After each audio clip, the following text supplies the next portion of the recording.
Bienvenue dans le dossier, où chaque histoire dévoile une nouvelle énigme à résoudre.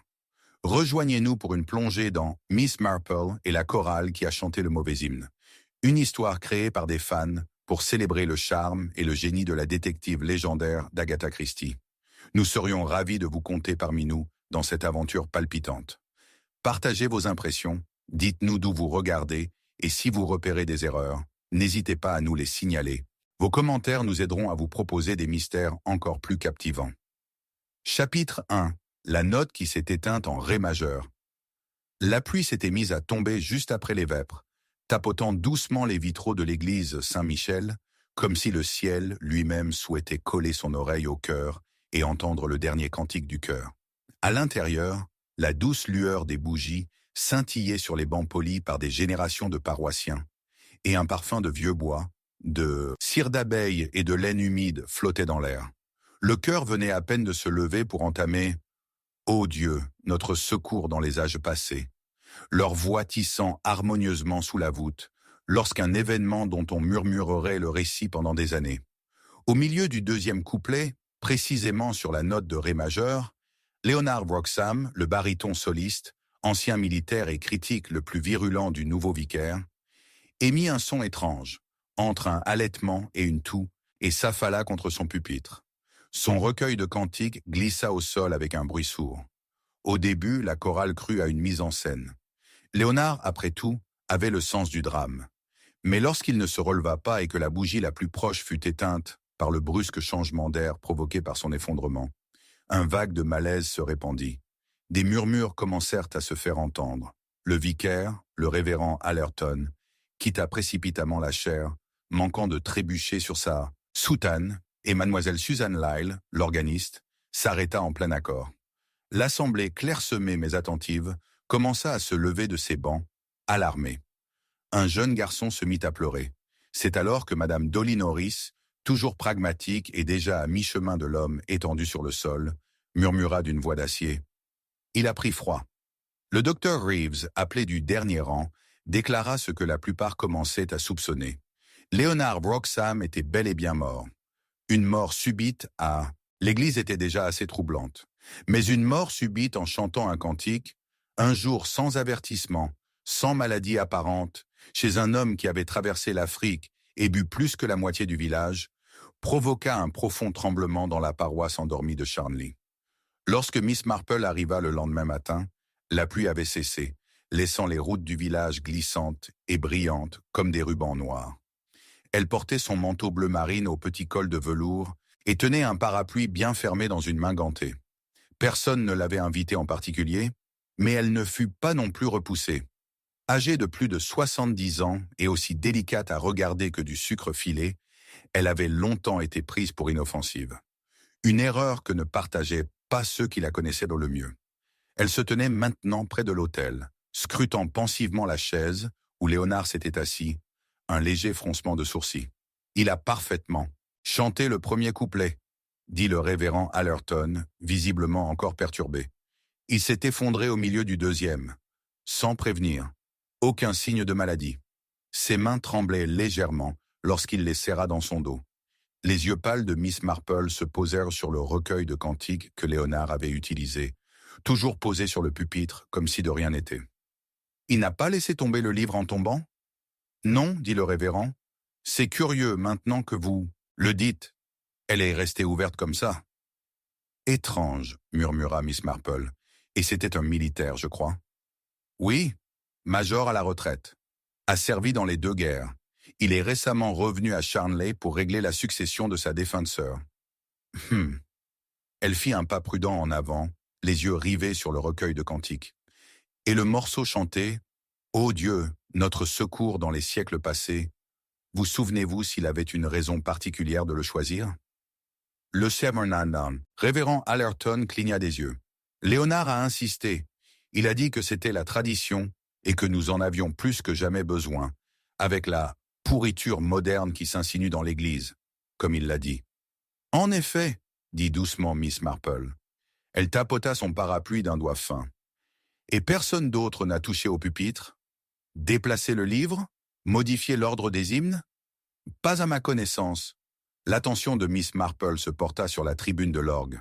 Susan Lyle, l'organiste, y était assise, ajustant les partitions d'une main méthodique. « Dites-moi, révérend, qui d'autre était près de Monsieur Wroxham avant le début de la cérémonie ?»« Eh bien, le groupe habituel, Suzanne là-haut, Madame Norris et Madame Elcott de chaque côté, et le jeune Edwin Thoms, l'enfant de cœur, derrière lui. »« Ah oui, le garçon, » dit-elle doucement, « celui qui n'est pas venu ce matin. » Le révérend hésita.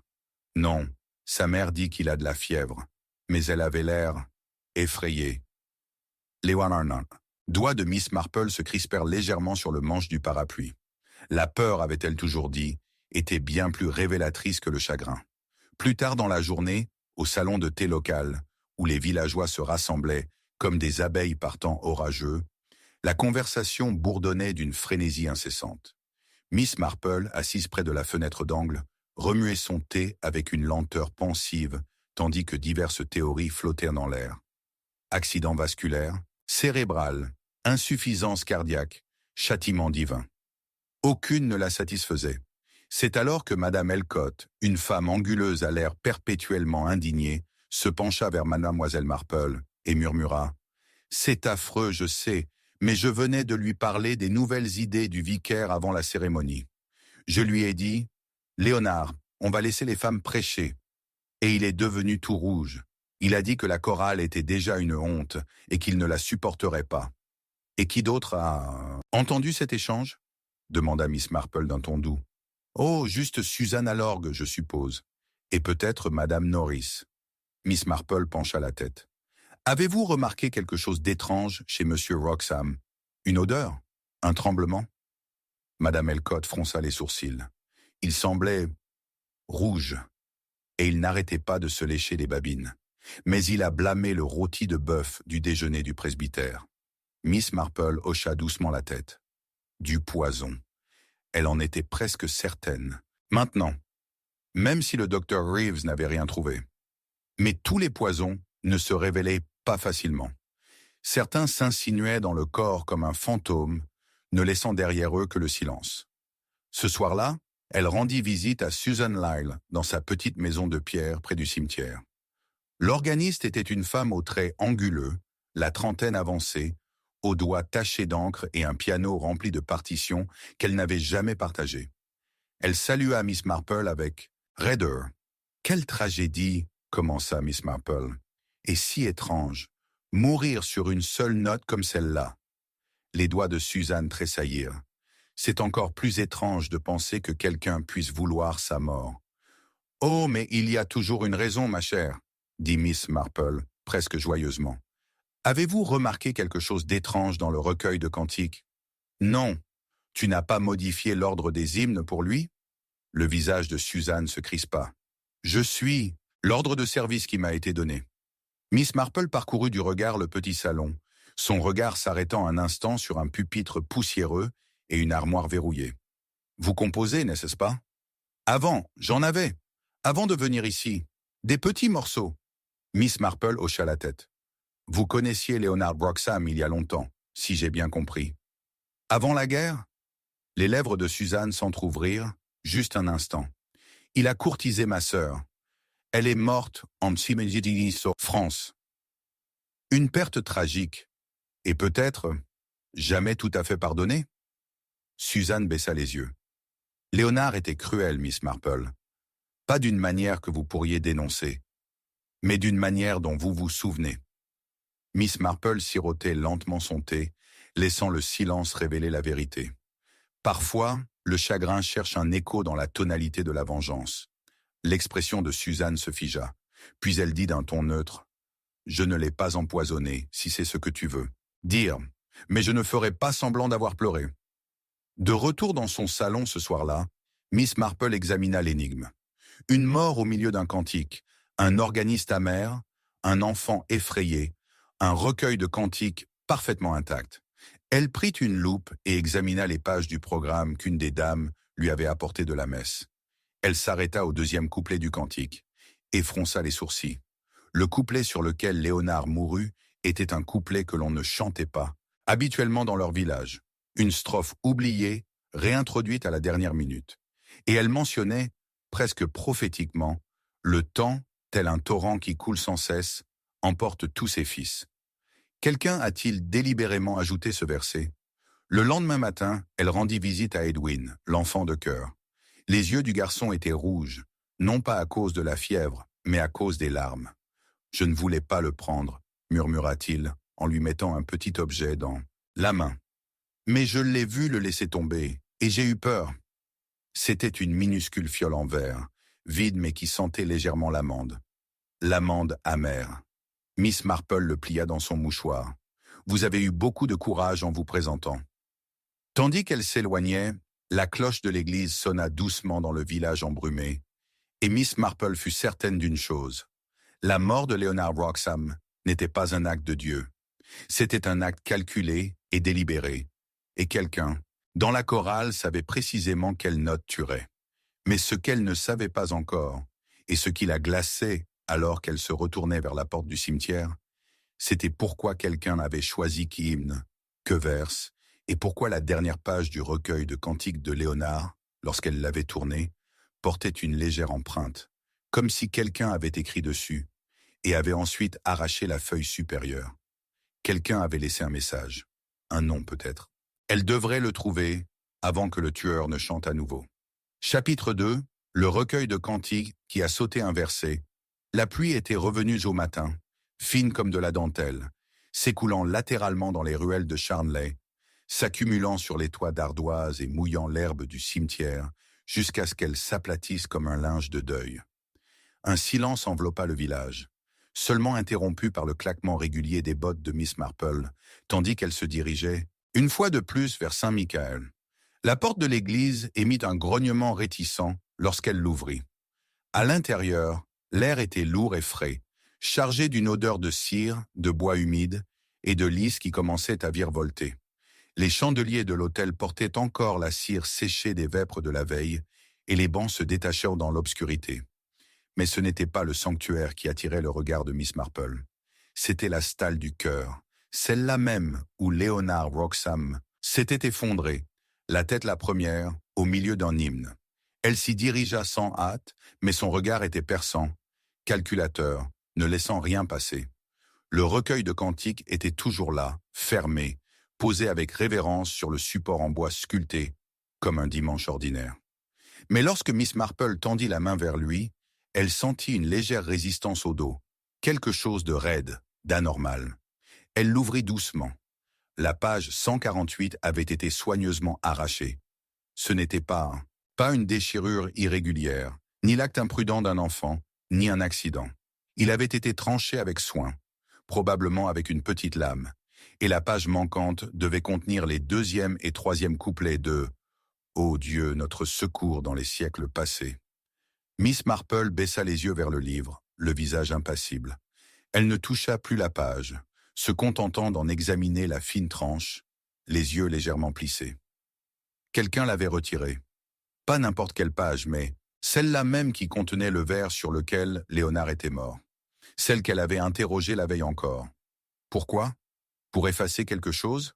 Un message? Ou un indice? Un léger écho de pas parvint à ses oreilles, hésitant, doux contre la dalle. Elle se retourna. C'était Edwin Thoms, le jeune enfant de cœur qui lui avait tendu la fiole. Il rôdait maintenant dans l'embrasure de la porte, tel un fantôme, pâle sous sa casquette sombre, les yeux écarquillés. « Tu es revenu ?» dit-elle doucement. Il hocha la tête, puis entra et ferma la porte pour se protéger du crachin. « Maman dit que je ne dois pas parler de ce que j'ai vu », murmura-t-il d'une voix pas plus forte que le tic-tac d'une horloge. « Elle dit qu'il vaut mieux oublier. Mais je n'ai pas oublié. » Miss Marple le regarda d'un regard doux mais fixe. « Qu'as-tu vu, Edwin ?» Il se déplaça, frottant la manche de sa veste entre ses doigts. « Pas exactement. J'ai entendu quelque chose, juste avant la chute de monsieur.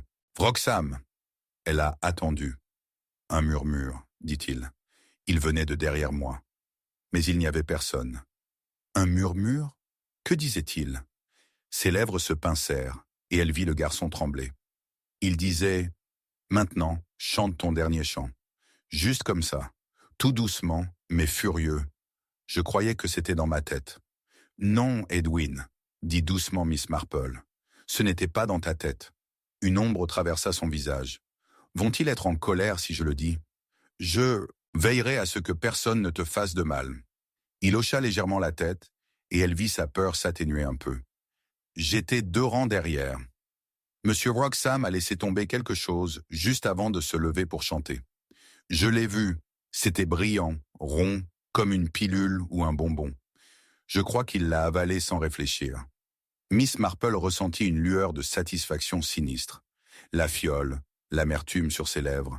L'arsenic était possible, mais il y en avait d'autres. Pourtant, ce n'était pas le poison qui la troublait le plus à cet instant. C'était le couplet manquant. Un couplet que quelqu'un avait pris la peine de retirer après la mort de Léonard. Le genre d'acte accompli non pas par panique, mais par calcul. Après tout, la cérémonie s'était terminée dans le chaos. Personne n'aurait remarqué un membre du chœur attardé un instant, juste le temps de glisser une page dans une poche et de disparaître. Elle demanda à Edwin de rentrer chez lui, et il obéit, laissant la porte entr'ouverte et se glissant sous la pluie.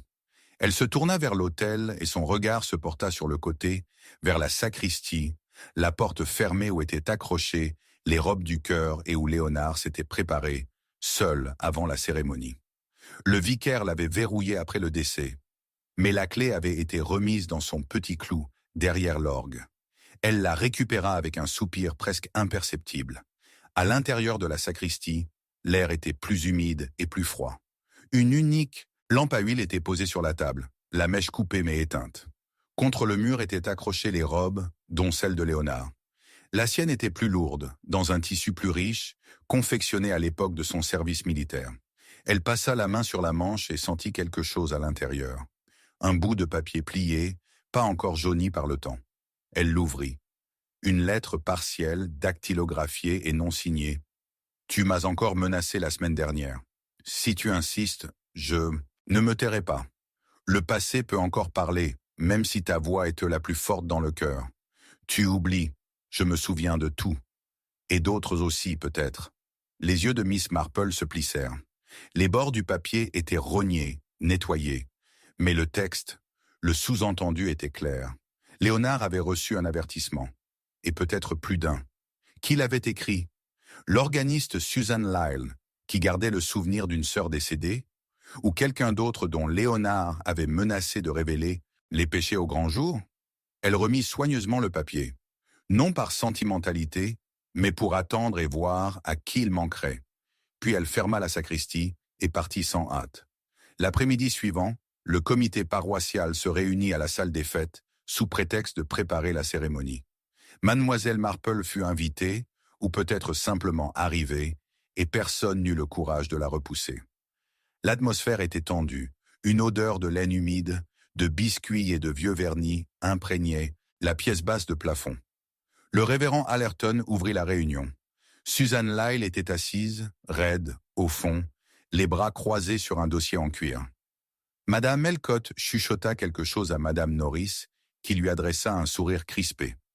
La mère d'Edwin était assise, raide, près de la fenêtre, faisant semblant d'écouter, son regard scrutant chaque bruit extérieur. Miss Marple attendit une accalmie, puis déposa le recueil de cantiques, celui de Léonard, sur la table avec un léger bruit sourd. « J'ai apporté quelque chose qui pourrait vous intéresser, dit-elle. La page des versets 2 et 3 a été retirée. » Le silence dans la pièce fut instantané. Les yeux de Susan Lyle se posèrent sur le livre. « Je n'avais pas remarqué, dit-elle. Trop vite. Non? Mais c'est vous qui choisissez la musique, n'est-ce pas? Une page manquante aurait sûrement posé problème. Je transpose la plupart des choses de mémoire, dit-elle. Ses jointures blanchirent autour du dossier. Miss Marple inclina la tête. Bien sûr. On se demande quand même pourquoi cette page-là. Surtout qu'elle contenait le vers sur lequel Monsieur Wroxham est mort. Qu'est-ce que vous insinuez? Demanda Madame Norris d'une voix sèche. Le ton de Miss Marple était doux. Je ne sous-entends rien. Mais peut-être pourriez-vous me dire qui a eu le recueil de cantiques en dernier? Personne n'a répondu. Peut-être pourriez-vous alors m'expliquer pourquoi j'ai trouvé une lettre, non signée, dans la robe de Monsieur Wroxham. Une lettre qui suggère que quelqu'un craignait qu'il ne révèle le passé, et pas le sien. Le révérend Allerton déglutit. Mademoiselle Marple, vous ne pensez sûrement pas... Je pense, interrompit-elle doucement, que lorsque quelqu'un meurt de manière si précise, si prononcée, et que les enfants murmurent des voix que personne d'autre n'admet entendre, et que les recueils de cantiques ne perdent que la page contenant un verset accablant, quelqu'un a vraiment envie d'effacer quelque chose. Un silence s'ensuivit, long, troublant. Puis Suzanne Lyle se leva. Léonard Wroxham était une brute, dit-elle sèchement. Pas un meurtrier peut-être, mais presque. Ma sœur s'est suicidée en France. Il l'avait laissée avec un enfant qu'elle ne pouvait pas réclamer et une dette qu'elle ne pouvait pas rembourser. Et quand je lui ai écrit pour lui demander de l'aide, il m'a envoyé un simple billet et une blague sur l'honneur du soldat. Le révérend Allerton parut bouleversé. Vous n'avez jamais rien dit. Personne ne pose jamais les bonnes questions, répondit Suzanne avec amertume. Miss Marple l'observa attentivement. As-tu écrit la lettre que j'ai trouvée? Les lèvres de Suzanne s'entr'ouvrirent. Elle hésita. Oui, dit-elle, mais je ne l'ai pas tué. Je ne... Sa voix se brisa. Je voulais qu'il ait peur d'être exposé. C'est tout. Tu n'as pas falsifié son recueil de cantiques? Non. Pourquoi le ferais-je? Miss Marple se tourna vers la salle. Quelqu'un l'a fait, et quelqu'un est revenu à l'église après la messe, avant que les portes ne soient verrouillées. Peut-être vêtu d'une robe qui lui permettait de se déplacer librement, sans être vu. Un autre silence. Madame Norris se leva brusquement. « Je dois y aller, » dit-elle d'une voix tremblante. « Je dois m'occuper de la pâtisserie. » Miss Marple la regarda s'éloigner, les yeux plissés. Lorsque la pièce se vida, elle se dirigea seule vers la table. Suzanne avait laissé son dossier à la hâte. Un coin de parchemin dépassé, vieilli, bruni, une feuille de cantique manuscrite, avec des annotations dans la marge. Le titre disait « La chorale qui chantait le mauvais hymne ». Miss Marple le fixa, le cœur soudain glacé. Le cantique était inconnu. Il ne figurait pas au registre paroissial. Elle l'ouvrit et découvrit un autre nom inscrit dans la marge, à côté du dernier vers du dernier couplet. C'était le nom de Léonard Wroxham, souligné 2 fois. Et à côté, au crayon pâle, les initiales E.T. Edwin Thoms. Elle regarda vers la fenêtre. La pluie avait recommencé, oblique, fiévreuse. Quelque part dans le village, un enfant effrayé avait écrit quelque chose qu'il n'aurait pas dû savoir. Et quelqu'un, peut-être pas encore terminé, avait toutes les raisons de le faire taire. Miss Marple ferma le dossier et murmura « La chorale n'a pas encore fini de chanter. » Chapitre 3. L'enfant de chœur disparut aux vêpres. La cloche sonna les vêpres sous un ciel couleur d'étain terni, la lumière du soir déclinant plus vite que d'habitude, comme si même le soleil hésitait à s'attarder sur Charnley. Le village ne s'était pas encore remis du choc de la mort subite de Léonard Wroxham, et le souvenir de son dernier souffle sur une seule note de cantique restait comme du givre sur les lèvres de chaque paroissien. Mais c'était Edwin Thoms qui hantait désormais leur murmure, le jeune enfant de chœur au regard solennel qui avait parlé d'un murmure dans l'église et avait tendu à Miss Marple une fiole parfumée à l'amande. Et ce soir-là, alors que la pluie revenait en sifflant sur les pavés et que le vent s'enroulait autour du clocher comme le souffle d'un serpent, Edwin Thoms ne se présenta pas à la répétition. Seule sa soutane restait, pliée trop soigneusement, trop délibérément, sur le banc de bois de la sacristie. Suzanne Lyle le trouva la première. Elle resta figée devant, les lèvres entr'ouvertes, les clés tremblant légèrement. Elle était venue tôt pour préparer la musique, du soir, mais la vue de la robe vide d'Edwin, pâle sur le bois sombre, la remplit d'une émotion qu'elle ne pouvait nommer. De la peur, certes, mais pas celle qui hurle, celle qui nous observe, les yeux fixés sur elle. Lorsque Miss Marple arriva, la rumeur ayant déjà filtré dans High Street comme une tache d'encre, le révérend Allerton était pâle d'inquiétude et allumait maladroitement des bougies dans la nef. « Ce n'est probablement rien », insista-t-il d'une voix trop forte. « Les enfants, Aaron, ils boudent peut-être. Ils font ça, n'est-ce pas ?»« Certains le font, » dit doucement Miss Marple. « Mais Edwin n'est pas du genre boudeur. Il est plutôt du genre à se cacher. Et c'est bien plus grave. » La porte de la sacristie était ouverte, la pièce fraîche, imprégnée d'une odeur de laine et de pierre humide. La soutane était pliée comme décrit. À côté, sur le banc, se trouvait un petit livre de prière. Miss Marple le prit délicatement. La couverture était éraflée, le dos craquelé, mais ce qui attira son attention fut le marque-page. Un ruban bleu délavé, coincé non pas entre les psaumes ou les évangiles, mais entre des pages blanches à la fin. Lorsqu'elle l'ouvrit, elle trouva un bout de papier plié serré, presque avec désespoir. Elle le lut en silence. « Ils savent que j'ai vu. » J'ai entendu le murmure à nouveau. Ce n'était pas une seule fois. Il n'a pas disparu. Je crois qu'il vient du mur. Si je ne reviens pas, préviens Miss Marple. Il n'y avait pas de signature. Mais ce n'était pas nécessaire. Elle resta immobile, laissant le poids de ses mots l'envahir. « C'est un aveu, » dit-elle doucement. Mais pas de culpabilité. De peur. Le garçon a disparu, et il craignait de le perdre. Susan Lyle, qui était entrée derrière elle, se pencha. « Il vient du mur ?» répéta-t-elle. « Mais qu'est-ce qu'il veut dire ?» Miss Marple tourna lentement la tête. « L'église est vieille, plus vieille que le cœur, plus vieille que Charnley par endroits. Et les vieux murs recèlent souvent des secrets, salles murées, trous de prêtres, escaliers secrets. Ils sont comme les gens.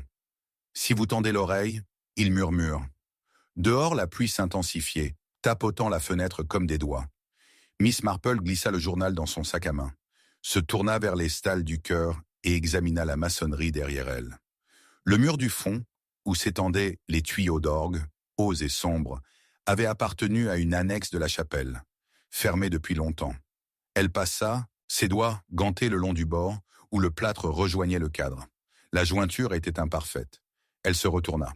« Suzanne, saurais-tu quand ce mur a été réparé pour la dernière fois ?»« Pas de mon temps, » dit Suzanne. « Ça fait 40 ans, Miss Marple. »« Alors je soupçonne qu'on n'y a pas touché depuis encore plus longtemps. » Elle demanda au révérend Allerton d'aller chercher le jardinier, un homme nerveux nommé Monsieur Beach, qui arriva en grognant, lanterne et pied de biche à la main. En quelques minutes, le panneau mal fixé derrière l'orgue fut arraché, révélant un renfoncement juste assez grand pour qu'un garçon puisse s'y glisser. À l'intérieur, l'espace était sombre, étroit et empreint de poussière. Mais il n'était pas vide. Les chaussures d'Edwin étaient là, mouillées de boue, et un coin déchiré de sa robe de chœur, accroché à une poutre éclatée. Personne n'a parlé pendant un long moment. « Je veux que tout le monde sorte de l'église, » dit finalement mademoiselle Marple. Sa voix, bien que calme, ne souffrait aucune discussion. Sauf Monsieur Beach. Avec une confusion silencieuse, ils obéirent. Dans le silence pesant qui suivit, Miss Marple s'approcha du creux et observa l'endroit où la poussière gisait. Il n'y avait aucune trace de pas au-delà des premiers pas, aucun mouvement plus profond. Le garçon était entré, mais pas loin. Beach s'éclaircit la gorge. « Ce coin, tu vois, il y a un courant d'air. Il entre par la pierre. »« Ce qui veut dire une ouverture, » murmura Miss Marple. Mais Edwin n'en a pas utilisé une. Il a été effrayé avant de pouvoir aller plus loin. Elle fouilla dans son sac et en sortit la lettre qu'Edwin avait écrite, la relisant sous la lumière vacillante. Il dit avoir entendu le murmure plus d'une fois. Qu'il venait du mur. Quelqu'un d'autre est venu ici, Monsieur Beach, et pas récemment. Récemment, quelqu'un est revenu. Beach grogna. Tu crois que quelqu'un se cache dans le vieux passage? Non, dit-elle. Je crois que quelqu'un veut nous faire croire ça. Ce soir-là, de retour à son cottage de Church Lane, Miss Marple posa son thé intact et commença à trier ses pensées comme des fils sur une toile à broder. Il y avait le verset manquant, la page déchirée, la réputation de Leonard Wroxham, un murmure entendu non pas une fois, mais 2 fois. Et maintenant, un enfant disparu, non pas enlevé de force, mais attiré, effrayé et réduit au silence. Et quelque part dans tout cela, une voix derrière le mur. Le lendemain, matin, le ciel était gris, sans vent et calme. Edwin Thoms n'était pas rentré. Sa mère, les yeux hagards et furieuses, avait crié à Miss Marple depuis les marches. « Tu te mêles de choses que tu ne devrais pas » avait-elle crié. « Ça a aggravé les choses. » Miss Marple, imperturbable, se contenta d'un sourire aimable et retourna à l'église, dont la porte était restée entr'ouverte. À l'intérieur, le silence l'accueillit. La chorale avait annulé la répétition. Mais quelqu'un était entré, elle le sentait. Une légère odeur de cendre persistait près de l'autel. Et autre chose, une trace de lavande. Elle se dirigea discrètement vers la sacristie et ouvrit le meuble où étaient rangés les dossiers de musique du chœur. La plupart étaient poussiéreux, intacts. Mais l'un d'eux, portant les initiales E.T., avait été récemment dérangé. Elle l'ouvrit. À l'intérieur se trouvait une partition. Mais l'encre sur une page était plus foncée, plus fraîche, et pas vraiment musicale. Des notes étaient écrites, certes, mais elles ne formaient pas une mélodie. C'étaient des lettres déguisées en notes, soigneusement placées pour épeler quelque chose. « Regardez sous la police !» Elle referma le dossier et se dirigea vers les fonds baptismaux en pierre, au fond de la nef. Ils étaient grands, médiévaux, et rarement utilisés maintenant que la plupart des baptêmes avaient lieu dans les maisons paroissiales. Elle s'agenouilla à côté, passa ses mains sur la base. D'abord rien, puis une fine rayure, presque invisible, et une charnière.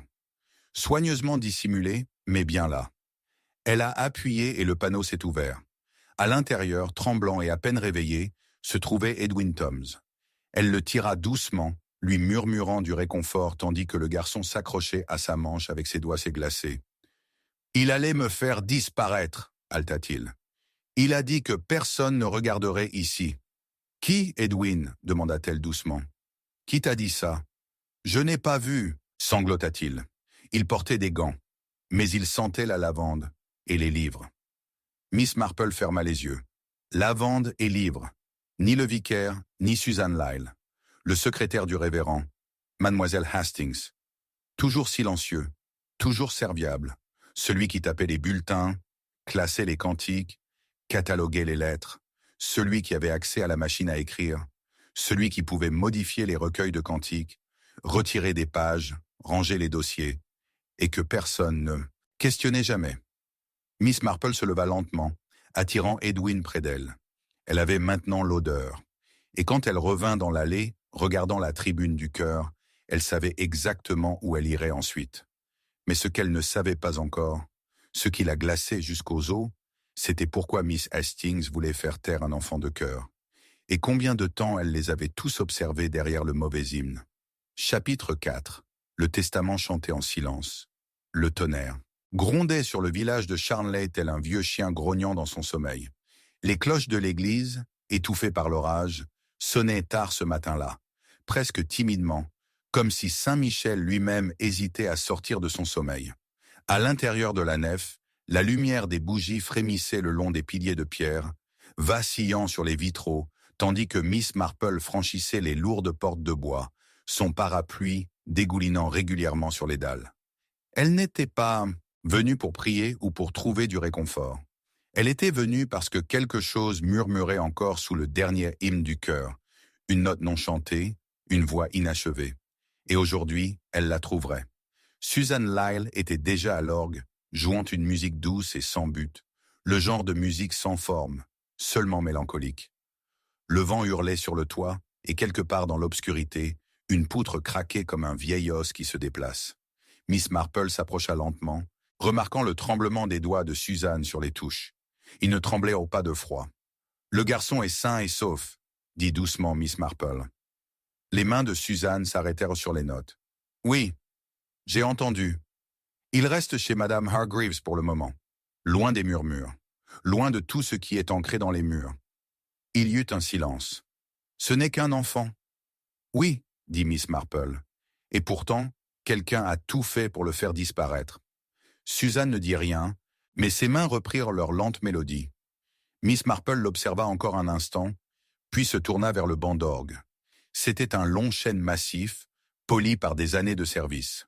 Le coussin avait été retiré, peut-être après la mort de Leonard Wroxham, peut-être pas. Mais Miss Marple remarqua quelque chose d'étrange. Un léger espace sous le couvercle, à peine assez large pour y glisser un bout de papier.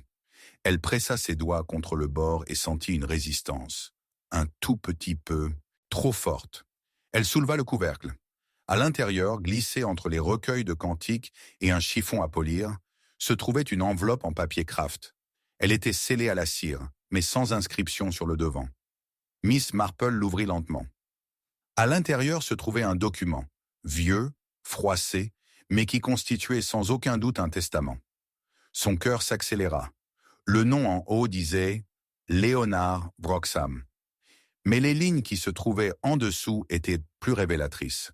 L'intégralité de la succession, biens, économie et effets personnels, devait être léguée non à un parent, ni à l'Église, mais à l'enfant né de l'union que j'ai renié.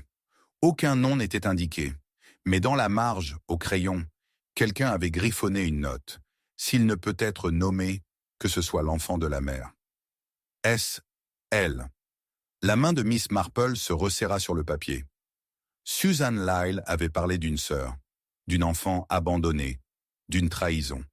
Et voilà un document qui, s'il avait été signé, aurait réécrit non seulement l'héritage de Léonard, mais aussi la structure même de Charnley. Le domaine de Wroxham n'était pas une mince affaire. Des terres, une maison et une influence. Tout cela emporté par les héritiers légaux au profit de l'enfant d'un secret déshonorant. Pas étonnant que quelqu'un l'ait caché. Pas étonnant que quelqu'un ait tué. Elle se tourna vers Suzanne, qui jouait toujours mais n'écoutait plus. « C'est pour ça que tu as écrit cette lettre », dit Miss Marple à voix basse. « Celle que j'ai trouvée dans la robe de Léonard. » Les mains de Suzanne vacillèrent à nouveau. Je ne savais pas qu'il était encore là. Ce n'était pas signé, ce testament non plus. Suzanne laissa échapper un soupir qui ressemblait plus à un sanglot. Il avait promis. Il m'a dit qu'il arrangerait les choses, qu'il avait parlé à un avocat. Mais les mois ont passé, et puis il est arrivé à Charnley comme si de rien n'était. Tu avais toujours l'original, dit doucement Miss Marple. Je l'ai trouvé en accordant l'orgue. Je l'ai glissé dans le banc. Il a dû le cacher là, faute de courage. Miss Marple l'observa. Pourquoi ne l'as-tu pas apporté au curé ou au notaire? Suzanne referma doucement le couvercle de l'orgue. Parce qu'il n'était ni daté, ni signé. Ça ne vaudrait rien au tribunal. Et si je disais quoi que ce soit, ce serait la honte. Pour moi, pour ma sœur et pour le garçon. Miss Marple regarda le journal. Vous n'étiez pas la seule à le savoir. Quelqu'un d'autre l'a découvert. La voix de Suzanne baissa. Hastings. Le nom est tombé comme une pierre dans un étang calme. Elle m'a vu avec l'enveloppe, dit Suzanne. Ce jour-là, après la répétition, quand Léonard s'est effondré. J'avais ouvert le banc. Elle est entrée à l'improviste et l'a vu dans mes mains. Elle n'a rien dit, mais elle a regardé trop longtemps, trop attentivement. Et tu crois qu'elle l'a pris? Non, je l'ai encore caché. Mais il n'est pas resté caché, murmura Miss Marple, parce que je viens de le trouver. Suzanne détourna le visage. Alors tout recommence. Miss Marple plia le testament et le glissa dans son sac. Non, ma chère, je crois qu'il touche enfin à sa fin. Dehors, la pluie s'était calmée, mais les nuages persistaient obstinément. Elle se dirigea vers le presbytère où le révérend Allerton l'accueillit dans son bureau délabré. Il paraissait encore plus fatigué qu'avant, le col de travers, les mains légèrement tachées d'encre. « Mademoiselle Marple, dit-il, vous arrivez toujours juste avant que le ciel ne nous tombe sur la tête. »« Alors je ne m'excuserai pas, » répondit-elle en lui tendant l'enveloppe. Il le lut en silence, le visage crispé en atteignant la marge griffonnée. « Est-ce elle, dit-il. Mon Dieu, Suzanne. Elle n'a pas tué Léonard. » Non, acquiesça-t-il. Mais quelqu'un craignait qu'elle ne se manifeste. Miss Marple pencha la tête. Vous connaissez Miss Hastings depuis plus longtemps que la plupart. Une légère rougeur apparut dans son cou. 23 ans. Elle a été indispensable. Parfois, les gens confondent un dévouement discret et inoffensif, dit mademoiselle Marple. Mais mademoiselle Hastings est intelligente. Précise. Elle tape tout. Classifie les dossiers. Gère le courrier. Et elle était amoureuse de Léonard Wroxham. Ses yeux s'écarquillèrent. Elle n'en a jamais dit autant, poursuivit Miss Marple. Mais les femmes remarquent bien certaines choses. Surtout l'absence de quelque chose. Elle était toujours polie avec Suzanne, mais jamais gentille.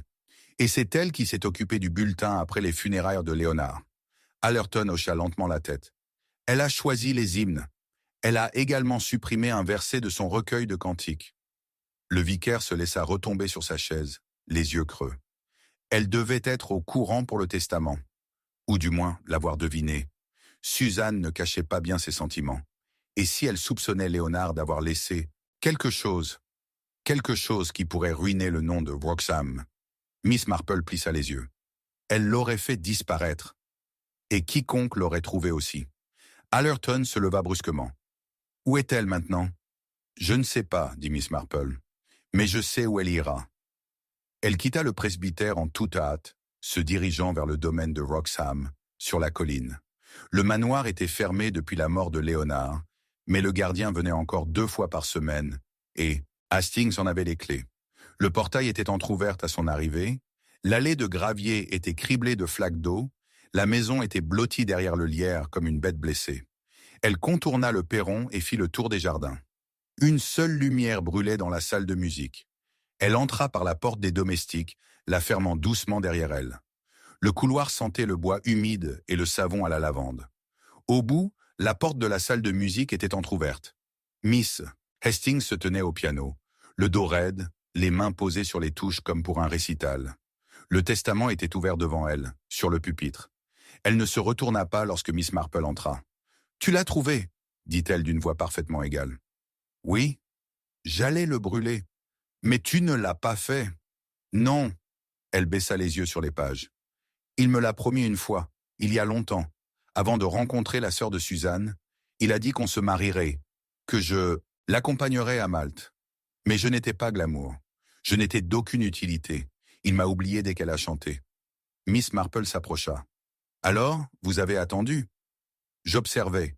J'assurais le fonctionnement de l'église. Je tapais ses lettres à son retour. J'arrangeais son banc. Je choisissais ses cantiques. Et quand je l'ai vue à l'orgue, sortant cette enveloppe comme si elle signifiait quelque chose, j'ai su que je devais mettre fin à tout ça. « Tu as murmuré quelque chose au garçon, » dit doucement Miss Marple. « Tu lui as fait peur. Tu t'es caché près de la sacristie et tu lui as dit qu'il disparaîtrait. » « Je ne lui ai pas fait de mal. »« Non, mais tu voulais qu'il se taise. » Mademoiselle Hastings se retourna alors. Ses yeux étaient secs. « Savez-vous ce que c'est que d'être invisible, de tout faire pour un homme et qu'il ne voit que celui qui chante? Je voulais que Suzanne pense qu'elle avait échoué, que le testament avait disparu, qu'il ne serait jamais retrouvé. Je n'avais jamais eu l'intention de tuer Léonard. Mais quand je l'ai vu prendre quelque chose avant le cantique, quand j'ai compris qu'il avait enfin décidé de se confesser, j'ai ajouté quelque chose de mon cru. Juste un peu de poudre. Juste ce qu'il fallait. » Miss Marple ne dit rien. Madame Hastings referma le couvercle du piano. « Vous allez prévenir la police ?» La voix de Miss Marple était douce. « Oui. » Mademoiselle Hastings hocha la tête. « Alors laissez-moi jouer un dernier cantique. » Elle s'assit, les doigts en l'air. Et tandis que ses mains descendaient, Miss Marple se détourna, non par pitié, mais parce qu'elle en avait assez entendu. Dehors, les nuages se dissipèrent et le soleil perça, projetant de longs rayons sur la place du village. Quelque part, une cloche se remit à sonner. Cette fois, non pas pour les vêpres, mais pour la justice. Et dans le sac à main de Miss Marple, le testament non signé bruissait doucement à chacun de ses pas, telle une voix enfin autorisée à parler. Chapitre 5. Le col du vicaire taché de vin. L'orage avait éclaté au petit matin, faisant trembler les fenêtres et arracher les ardoises du toit du presbytère. Au matin, Charnley était détrempé et gris, la brume s'enroulant le long des haies comme un souffle en suspens. Les cloches de l'église sonnèrent avec une demi-minute de retard, leur carillon faible et incertain dans l'air humide. Miss Marple arriva en avance, se glissant sur le deuxième banc, ses gants encore aux mains et son parapluie dégoulinant doucement à ses pieds. Elle remarqua immédiatement que quelque chose n'allait pas. Les cierges de l'autel vacillaient, créant des courants d'air irréguliers. La croix de laiton était légèrement de travers. Et, plus curieux encore, il n'y avait pas de calice de communion sur la table recouverte de lin. Le révérend Allerton sortit de la sacristie quelques instants plus tard, plus pâle que d'habitude. Sa voix, lorsqu'il commença son sermon, était tendue, et son regard ne cessait de dériver vers la gauche, là où aurait dû se trouver le calice. Ses paroles, elles aussi, étaient étranges. Non pas les méditations habituelles sur l'humilité ou la grâce, mais quelque chose de plus sombre, de plus cinglant. Il parla de trahison, du silence qui condamne, du vin qui rappelle les péchés qu'aucun homme n'ose proférer à voix haute. Miss Marple observa l'assemblée. Des murmures ondulaient, comme de petites vagues. Madame Elcott se pencha vers Madame Norris, murmurant derrière sa main gantée. Un enfant se mit à pleurer et fut emporté précipitamment. Après la cérémonie, Il n'y eut ni procession, ni poignée de main. Le révérend Allerton disparut dans la sacristie avant la fin du dernier hymne, laissant l'orgue s'éteindre dans un accord confus et insatisfaisant. Susan Lyle fronça les sourcils en regardant les touches, mais ne se plaignit pas. Ce n'est que lorsque Miss Marple se leva et se dirigea tranquillement vers l'autel qu'elle la remarqua. Une tache sombre sur le linge blanc près du bord de la table. Petite, mais reconnaissable entre toutes. Du Bourgogne, du vin, et pas la goutte nette et cérémonielle à laquelle on aurait pu s'attendre. Elle avait imprégné le linge de manière inégale, comme si elle avait été renversée à la hâte. Elle se tourna vers la sacristie, où une seule lueur brillait sous la porte close. Après un silence, elle recula et quitta l'église. Une question, acerbe et familière, commençait à se former dans son esprit. Cet après-midi-là, le village était en effervescence. Des rumeurs circulaient entre les tasses de thé et les aiguilles à tricoter. Le calice avait été volé, le vicaire s'était effondré avant l'office, on l'avait entendu crier en latin. Rien de tout cela n'arrangeait les choses. Mais Miss Marple, qui avait vécu assez longtemps pour savoir que la fumée était synonyme de feu, surtout dans un endroit comme Charnley, décida d'aller discrètement rendre visite au vicaire avant le dîner. Elle trouva le presbytère en désordre. Une tasse de thé brisée dans le couloir, des livres empilés pêle-mêle dans l'escalier, un feu brûlant dans le salon, comme si quelqu'un avait essayé d'oublier le froid. Le révérend Allerton l'accueillit avec l'air d'un homme en équilibre sur un fil, les yeux injectés de sang et le col légèrement de travers. Elle remarqua immédiatement que le bord était taché, non pas rouge vin, mais violacé, juste sous le menton. Elle ne dit rien au début, se contentant d'accepter son offre de thé et, attendant qu'il le serve d'une main tremblante. « J'imagine que tu sais ce qu'ils disent, » dit-il finalement, sans la regarder dans les yeux. « J'essaie de ne pas écouter, » répondit Miss Marple d'un ton doux, « mais j'observe. C'est plus difficile à ignorer. » Il eut un rire sec et dénué d'humour. « Il pense que j'ai perdu la tête. »« Non, seulement le calice. » Il leva brusquement les yeux. « Ce n'est pas ce qu'il pense. »« Alors qu'est-ce que c'est ?» Il hésita. « J'avais peur. »« De quoi, révérend ?» Il ne répondit pas immédiatement. Il fouilla dans la poche intérieure de son manteau et en sortit un papier plié. Il le lui tendit d'une main légèrement tremblante. Elle l'ouvrit lentement. C'était une lettre, écrite d'une écriture fine et précise. « Ton silence ne te sauvera pas. Tu étais là cette nuit-là. Tu as entendu ce qui a été dit. Parle maintenant, ou le vin ne sera pas la seule chose renversée sur l'autel. » Miss Marple replia la lettre et la posa sur ses genoux. « Qui? L'a écrite? » ?»« Je ne sais pas. Il n'y avait pas de signature. »« Mais ça fait référence à quelque chose, » dit-elle doucement. « Quelque chose dont tu as été témoin. » Il ferma les yeux. C'était il y a 3 ans. Une collecte de fonds pour la chorale. La sœur de Suzanne était venue, Estelle. Elle n'était pas censée être là. Leonard Wroxham était encore à Londres à ce moment-là, mais il est arrivé sans prévenir. Ils se sont disputés, à la sacristie. Je l'ai entendu. J'aurais dû intervenir. Qu'as-tu entendu? Des accusations. À propos d'argent, d'un enfant. Il lui a dit qu'il ne l'admettrait jamais, que c'était sa honte, pas la sienne. Miss Marple expira. Et Suzanne? Elle est arrivée en retard. Elle n'a rien entendu. Mais quelqu'un d'autre l'a fait. Oui, dit-il. Et maintenant, il l'utilise. C'est pour ça que tu as caché le calice? Il détourna le regard. Je ne voulais pas qu'elle soit profanée. J'ai trouvé un mot à côté avant matine. Une goutte. Pour la vérité, une pour le silence. J'ai paniqué. Miss Marple hocha la tête. Mais la panique ne supprime pas une page d'un recueil de cantiques. Elle ne murmure pas de menaces derrière les murs. Quelqu'un dans ce village essaie de nouer chaque fil en suspens. Le révérend Allerton se rassit dans son fauteuil, la lumière du feu projetant d'épaisses ombres sur son visage fatigué. Je pensais qu'en restant silencieux, je pourrais les protéger. Miss Marple se leva doucement. Le silence ne protège jamais. Il retarde l'inévitable. Ce soir-là, elle se rendit seule à l'église. La pluie s'était réduite à une bruine, le vent emportant une légère odeur de fumée provenant des cheminées du village. À l'intérieur, l'église était sombre, mais pas vide. Elle entendit un mouvement près de l'autel, rapide, furtif. Elle se plaça derrière le banc du fond et observa. C'était Miss Hastings, ni à l'orgue, ni à la chapelle latérale, mais au cabinet de la sacristie. Elle essuyait quelque chose, et délicatement, soigneusement, avec un chiffon. Miss Marple s'avança sans un bruit jusqu'à ce que la femme plus âgée se retourne, surprise, le calice brillant dans ses mains. « J'étais en train de le polir, » dit Miss Hastings trop vite. « Après le coucher du soleil? Sans permission ?» La voix de Miss Marple était calme. Mademoiselle Hastings resta figée. « Vous avez écrit la lettre au vicaire, » poursuivit Mademoiselle Marple. « Vous avez orchestré bien plus que de la musique, Mademoiselle Hastings. » « Il a menti, » dit doucement Mademoiselle Hastings. « Il a dit qu'Estelle était folle, qu'elle avait tout inventé. Mais j'ai vu l'enfant une fois. Il avait les yeux de Léonard. » Miss Marple s'approcha. « Vous avez essayé de détruire le testament. Vous avez effrayé Edwin. Vous avez empoisonné Léonard. » « Non, » dit Mademoiselle Hastings. « Je ne l'ai pas empoisonné. Je voulais l'effrayer, le faire avouer. Mais quelqu'un d'autre l'a contacté avant. » Miss Marple l'observa. « Tu protèges quelqu'un ?» Il y a eu un silence. Puis Miss Hastings murmura « Suzanne. » « Non, » dit doucement Miss Marple. « Tu ne pensais tu l'étais. Suzanne n'a empoisonné personne. Mais tu l'as soupçonnée.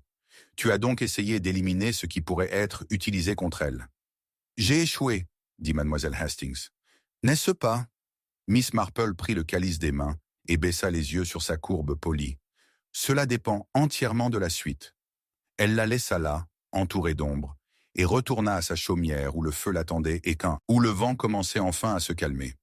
Mais elle ne parvenait pas à dormir, car la tache sur le col du vicaire était réelle. La lettre était réelle. Et pourtant, quelque chose dans l'histoire du révérend Allerton clochait. Il avait dit avoir entendu Estelle et Léonard, qu'ils s'étaient disputés à propos d'argent et de paternité.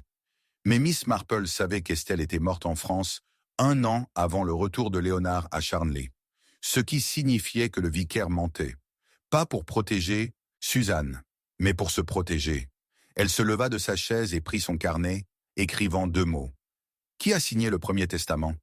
Et en dessous, une autre ligne qui la glaçait plus que n'importe quel murmure dans le noir. Était-ce le vicaire depuis le début? Chapitre 6. La veuve qui souriait pendant le requiem. La pluie ruisselait comme de la dentelle noire des avant-toits de l'église Saint-Michel, tandis que les villageois se rassemblaient pour les funérailles de Léonard Wroxham. Le Bleeditine, cimetière était couvert de boue, et le ciel gris, bas au-dessus des pierres tombales, semblait si lourd qu'il semblait sur le point de tomber. À l'intérieur, les bancs étaient plus serrés qu'ils ne l'avaient été depuis des années, l'odeur de laine mouillée et de lys coupés flottant dans l'air. Miss Marple était assise tranquillement à sa place habituelle, ses gants soigneusement pliés sur ses genoux, son regard scrutant les personnes en deuil avec la précision détachée de quelqu'un étudiant un tableau dont les coups de pinceau seraient soudain devenus sinistres. Le chœur était vêtu de soutane de deuil. L'orgue ronronnait doucement, les notes du requiem s'écoulant sous les arches avec une grâce funèbre. Mais ce n'était pas la musique qui faisait froncer les sourcils de Miss Marple. C'était la femme en noir assise 3 rangs plus loin, légèrement en retrait de la chair, le voile tiré en arrière, les yeux secs. Madame Lillian Wroxham, la veuve de Léonard. Fraîchement arrivée à Charnley en Psionandisonjo, provenance de Bath. Nouvellement riche, nouveau sourire. Ce n'était pas un large sourire, ni grossier ni déplacé. Juste une infime trace aux commissures de ses lèvres, tandis que l'organiste entamait le 2e hymne, et que le chœur se levait à l'unisson pour chanter. Elle ne pleura pas, elle ne baissa pas la tête. Elle ne regarda même pas vers le cercueil, mais elle récita chaque mot des vers latins avec un rythme parfait. Pas une seule fois elle ne jeta un coup d'œil à la partition. Elle les connaissait par cœur. Lorsque la note finale résonna dans les caveaux et que le vicaire murmura sa bénédiction finale, moins confiant que d'habitude, compte tenu des rumeurs concernant son propre col taché, Liliane se leva avec souplesse, ramassa ses gants et sortit de l'église du pas mesuré d'une femme qui n'avait rien à craindre et aucun regret pour l'accabler. Miss Marple, l'observant de loin, pensa au vautour. Dehors, les villageois lui laissaient de l'espace, mais pas d'intimité. Les têtes se tournèrent, les yeux se plissèrent. Susan Lyle sortit de la porte du chœur, la robe mouillée jusqu'au bord, et murmura à Miss Marple sans tourner la tête. Elle n'était pas là pour lui. Elle est là pour autre chose. Miss Marple hocha légèrement la tête, les yeux toujours fixés sur la veuve. Cet après-midi-là, le village s'enflamma de rumeurs. Madame Roxham, semblait-il, avait tout hérité, ou presque. Le testament avait été déposé par l'avocat de Léonard à Bath quelques jours avant sa mort.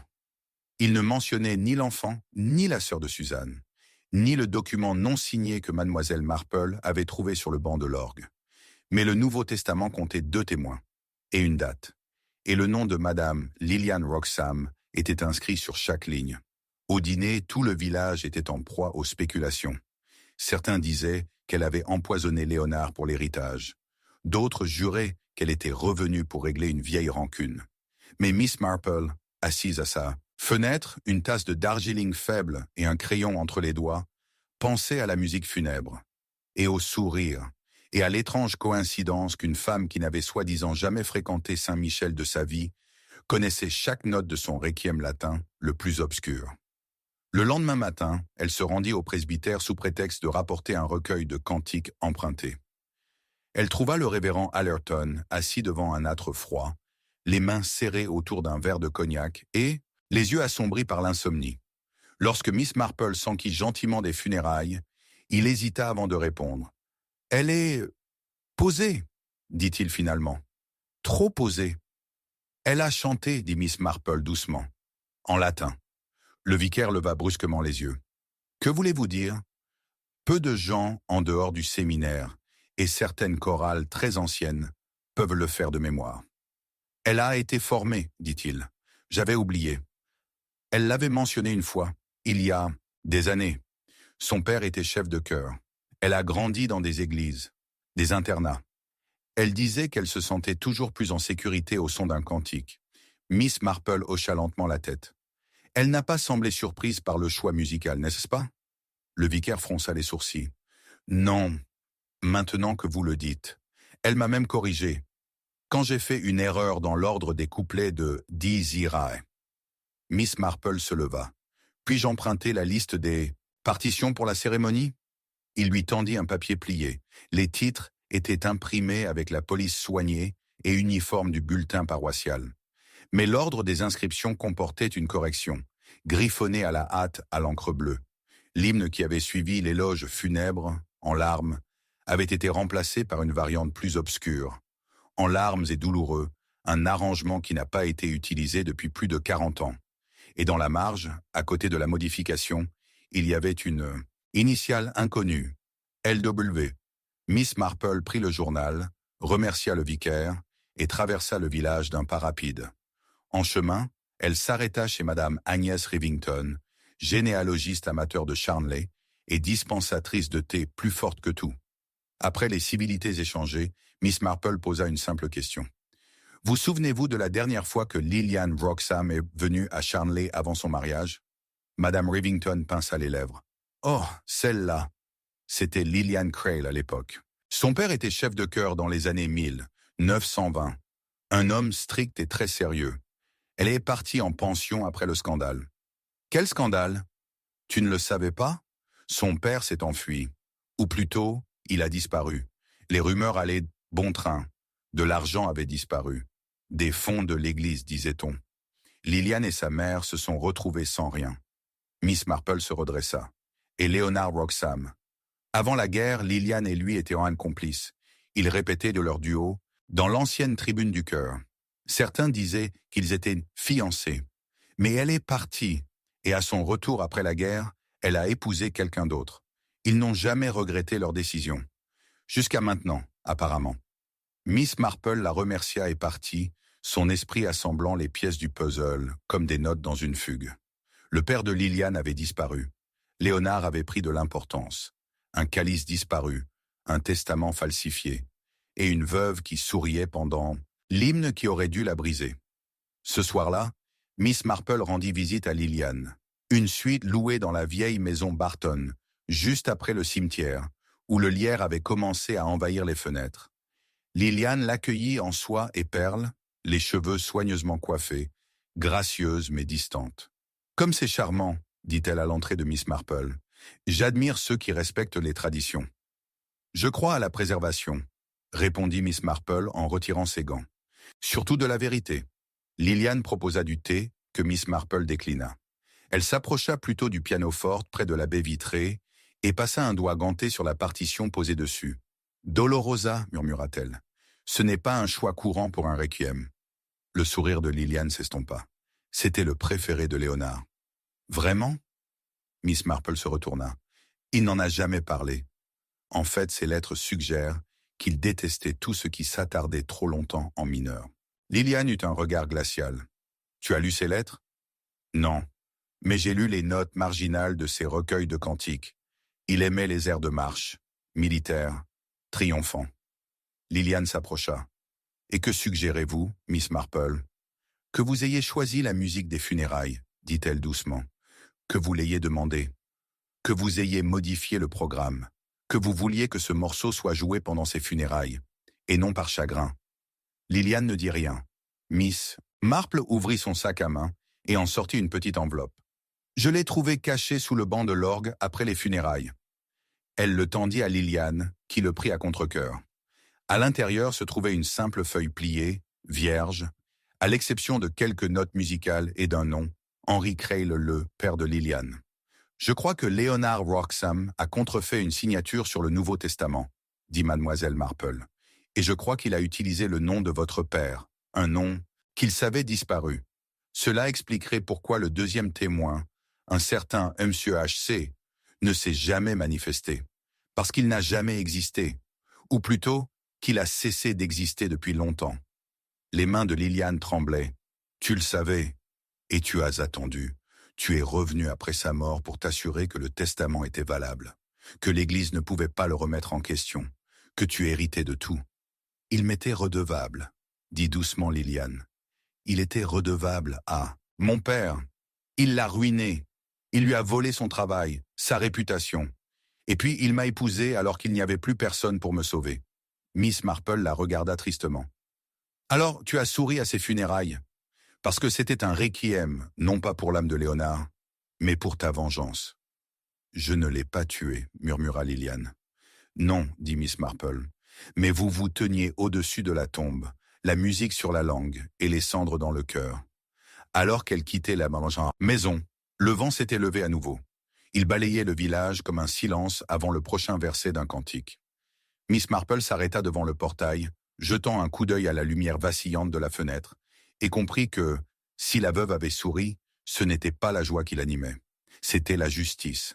Et dans son sac à main, plié à côté du programme des funérailles, se trouvait une dernière note, une note trouvée à l'intérieur de la Bible de la chapelle. Il ne contenait que 4 mots. Posez des questions sur la bague. Miss Marple ferma le fermoir avec un claquement discret et s'engagea dans la ruelle sombre, sachant déjà où elle irait ensuite. La chorale n'avait pas fini de chanter. Pas encore. Chapitre 7. Le psaume caché dans sa boîte à couture. La pluie était revenue sur Charnley comme un secret trop lourd à garder, tombant en nappes murmurées sur les toits, transformant les allées du jardin en rivières de boue noire et dispersant les oiseaux dans un silence gêné. Le village se sentait comprimé, replié sur lui-même, comme s'il retenait son souffle. Miss Marple, enveloppée dans son châle gris discret, se penchait face au vent en se dirigeant vers l'extrémité du village où la chaumière de Madame Maud Pilcher, couturière de la paroisse et gardienne des robes du cœur, était recroquevillée derrière une haie d'aubépines tordues. Quelque chose rongeait Miss Marple depuis les funérailles. Pas le sourire de la veuve. Il avait son propre venin, mais il était visible.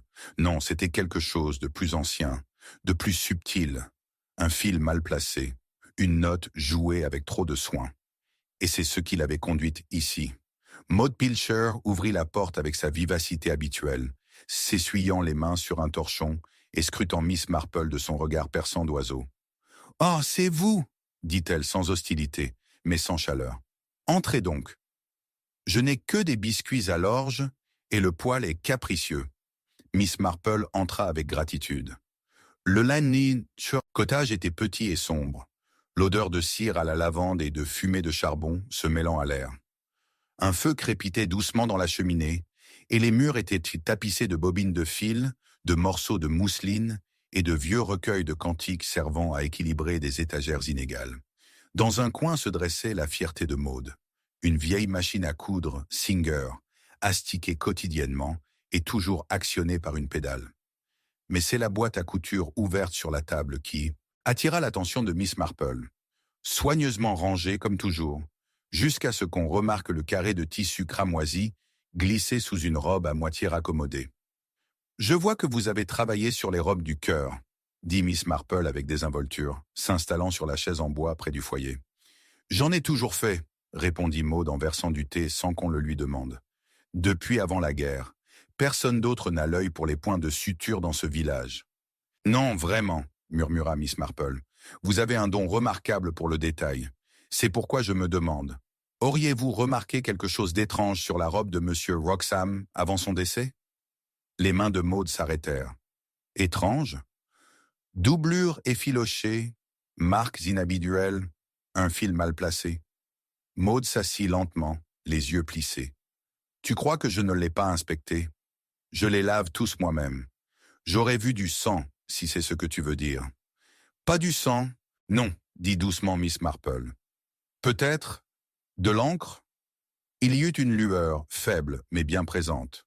Maud détourna le regard. « Je ne fouille pas dans ce qui ne m'appartient pas. »« Non, bien sûr que non, mais parfois les choses reviennent. » Elle tendit alors la main, avec prudence et modestie, et souleva le tissu cramoisi de dessous la robe. Il était plus vieux que le reste, délavé sur les bords, l'ourlet irrégulier. Une robe abandonnée, ou plus exactement, une vieille robe, plus portée. Mais les doigts de Miss Marple tracèrent quelque chose le long de la doublure intérieure. Une ligne de broderie, presque invisible, réalisée au fil blanc sur du tissu blanc. Un motif trop régulier, trop délibéré pour être décoratif. Maud se leva brusquement. « J'allais le défaire. » Miss Marple lui sourit. « Mais tu ne l'as pas fait ?» Elle retourna la robe et la souleva vers la lumière du feu. La broderie courait le long de la doublure comme un murmure cousu, et maintenant qu'elle la tenait au bon angle, elle pouvait la distinguer. Une série de chiffres, chacun séparé par un point de croix. Des références aux psaumes. Psaume 31, 15, lut Mademoiselle Marple à voix haute. Psaume 55, 6, psaume 109, 8. Elle marqua une pause. Et le dernier, psaume 64, 4. Maud se rassit lourdement. Je ne comprenais pas ce qu'il voulait dire. « Mais tu ne les as pas coupés ?» Maud resta silencieuse un long moment, puis dit « Cette robe appartenait à Estelle Crail, la sœur de Suzanne. » Le cœur de Miss Marple fit un bruit sourd, lent et mesuré. « Je ne l'ai jamais jetée, » poursuivit Maud. Elle était douce avec le tissu. Pas comme certaines. Et j'ai toujours pensé qu'elle reviendrait. « As-tu brodé ces psaumes ?»« Non, » dit Maud. « Ils étaient déjà là ?» Miss Marple traça le dernier point de son doigt ganté. Ces versets sont des appels à la délivrance, au désespoir, à la trahison. Je pensais que c'était peut-être une bêtise romantique d'une fille. Non, dit Miss Marple en pliant soigneusement la robe. Pas une bêtise, un code, caché au seul endroit où personne ne regarderait, sous le col d'une robe destinée à servir l'église. Une voix réduite au silence de toute autre manière. Elle se leva, et Maud, qui paraissait plus âgée qu'il y a une heure, ne l'arrêta pas. Le retour vers Church Lane fut lent. La pluie s'était transformée en une brume grise, douce et collante. Miss Marple portait la robe dans son panier, protégée par une couche de toile cirée. Son esprit tournait, non pas d'émotion, mais de calcul. Si Estelle avait caché un message ici, cela signifiait qu'elle avait craint pour sa vie. Cela signifiait que quelqu'un savait ce qu'elle avait caché. Et cela signifiait que la robe avait survécu précisément parce que personne n'avait pensé à la détruire. Dans son salon, elle traduisait les psaumes, les annotant un par un dans sa Bible. Le sens était saisissant. « Mes jours sont entre tes mains. Délivre-moi de la main de mes ennemis. » Oh, si seulement j'avais des ailes comme une colombe. Alors je m'envolerais et je trouverais le repos. Que ces jours soient peu nombreux et qu'un autre prenne sa charge. Afin qu'ils tirent en secret sur le parfait. Ils tirent sur lui à l'improviste et n'ont aucune crainte. On dirait une prophétie ou une confession finale. Elle avait besoin de réponses et il n'y avait qu'une seule personne qui pouvait les avoir. Susan Lyle ouvrit la porte, les yeux rouges. On aurait dit qu'elle n'avait pas dormi depuis des jours. Miss Marple lui tendit la robe. C'est ta sœur qui l'a cousue, n'est-ce pas? Suzanne le fixa, le souffle coupé. Où l'as-tu trouvée? Maud l'a gardée. Elle ne savait pas ce que ça signifiait. Moi, je le sais. Suzanne s'écarta sans un mot et Miss Marple la suivit dans le salon, où des partitions étaient éparpillées comme des feuilles après une tempête. Elle le savait, dit Suzanne d'une voix rauque. Léonard lui avait dit qu'elle serait en sécurité.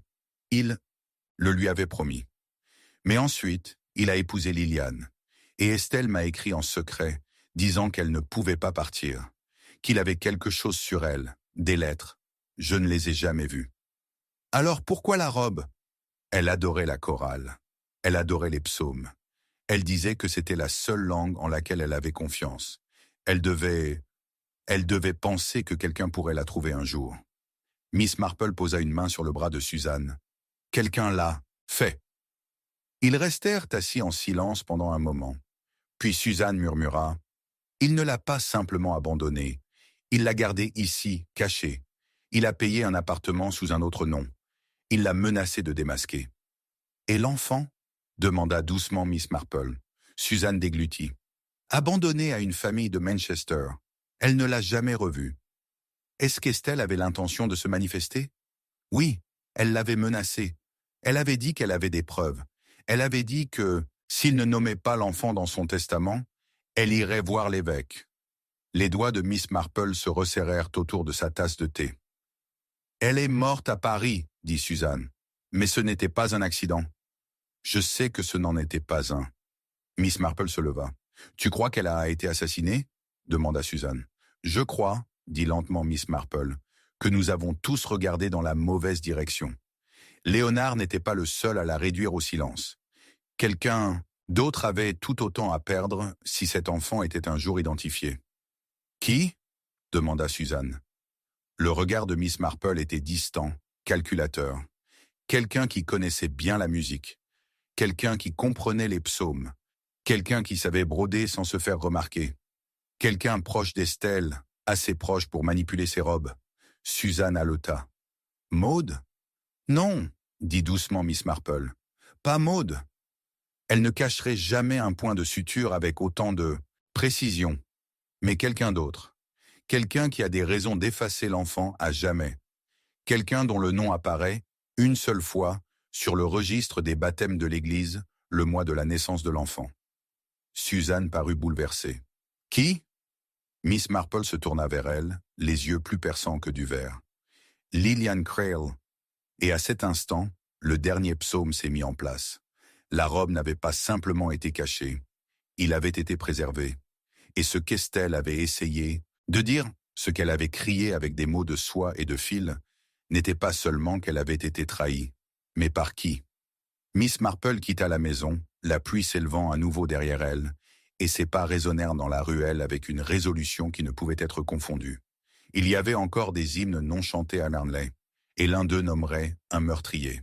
Chapitre 8. La cloche qui ne sonnait pas pour les matines.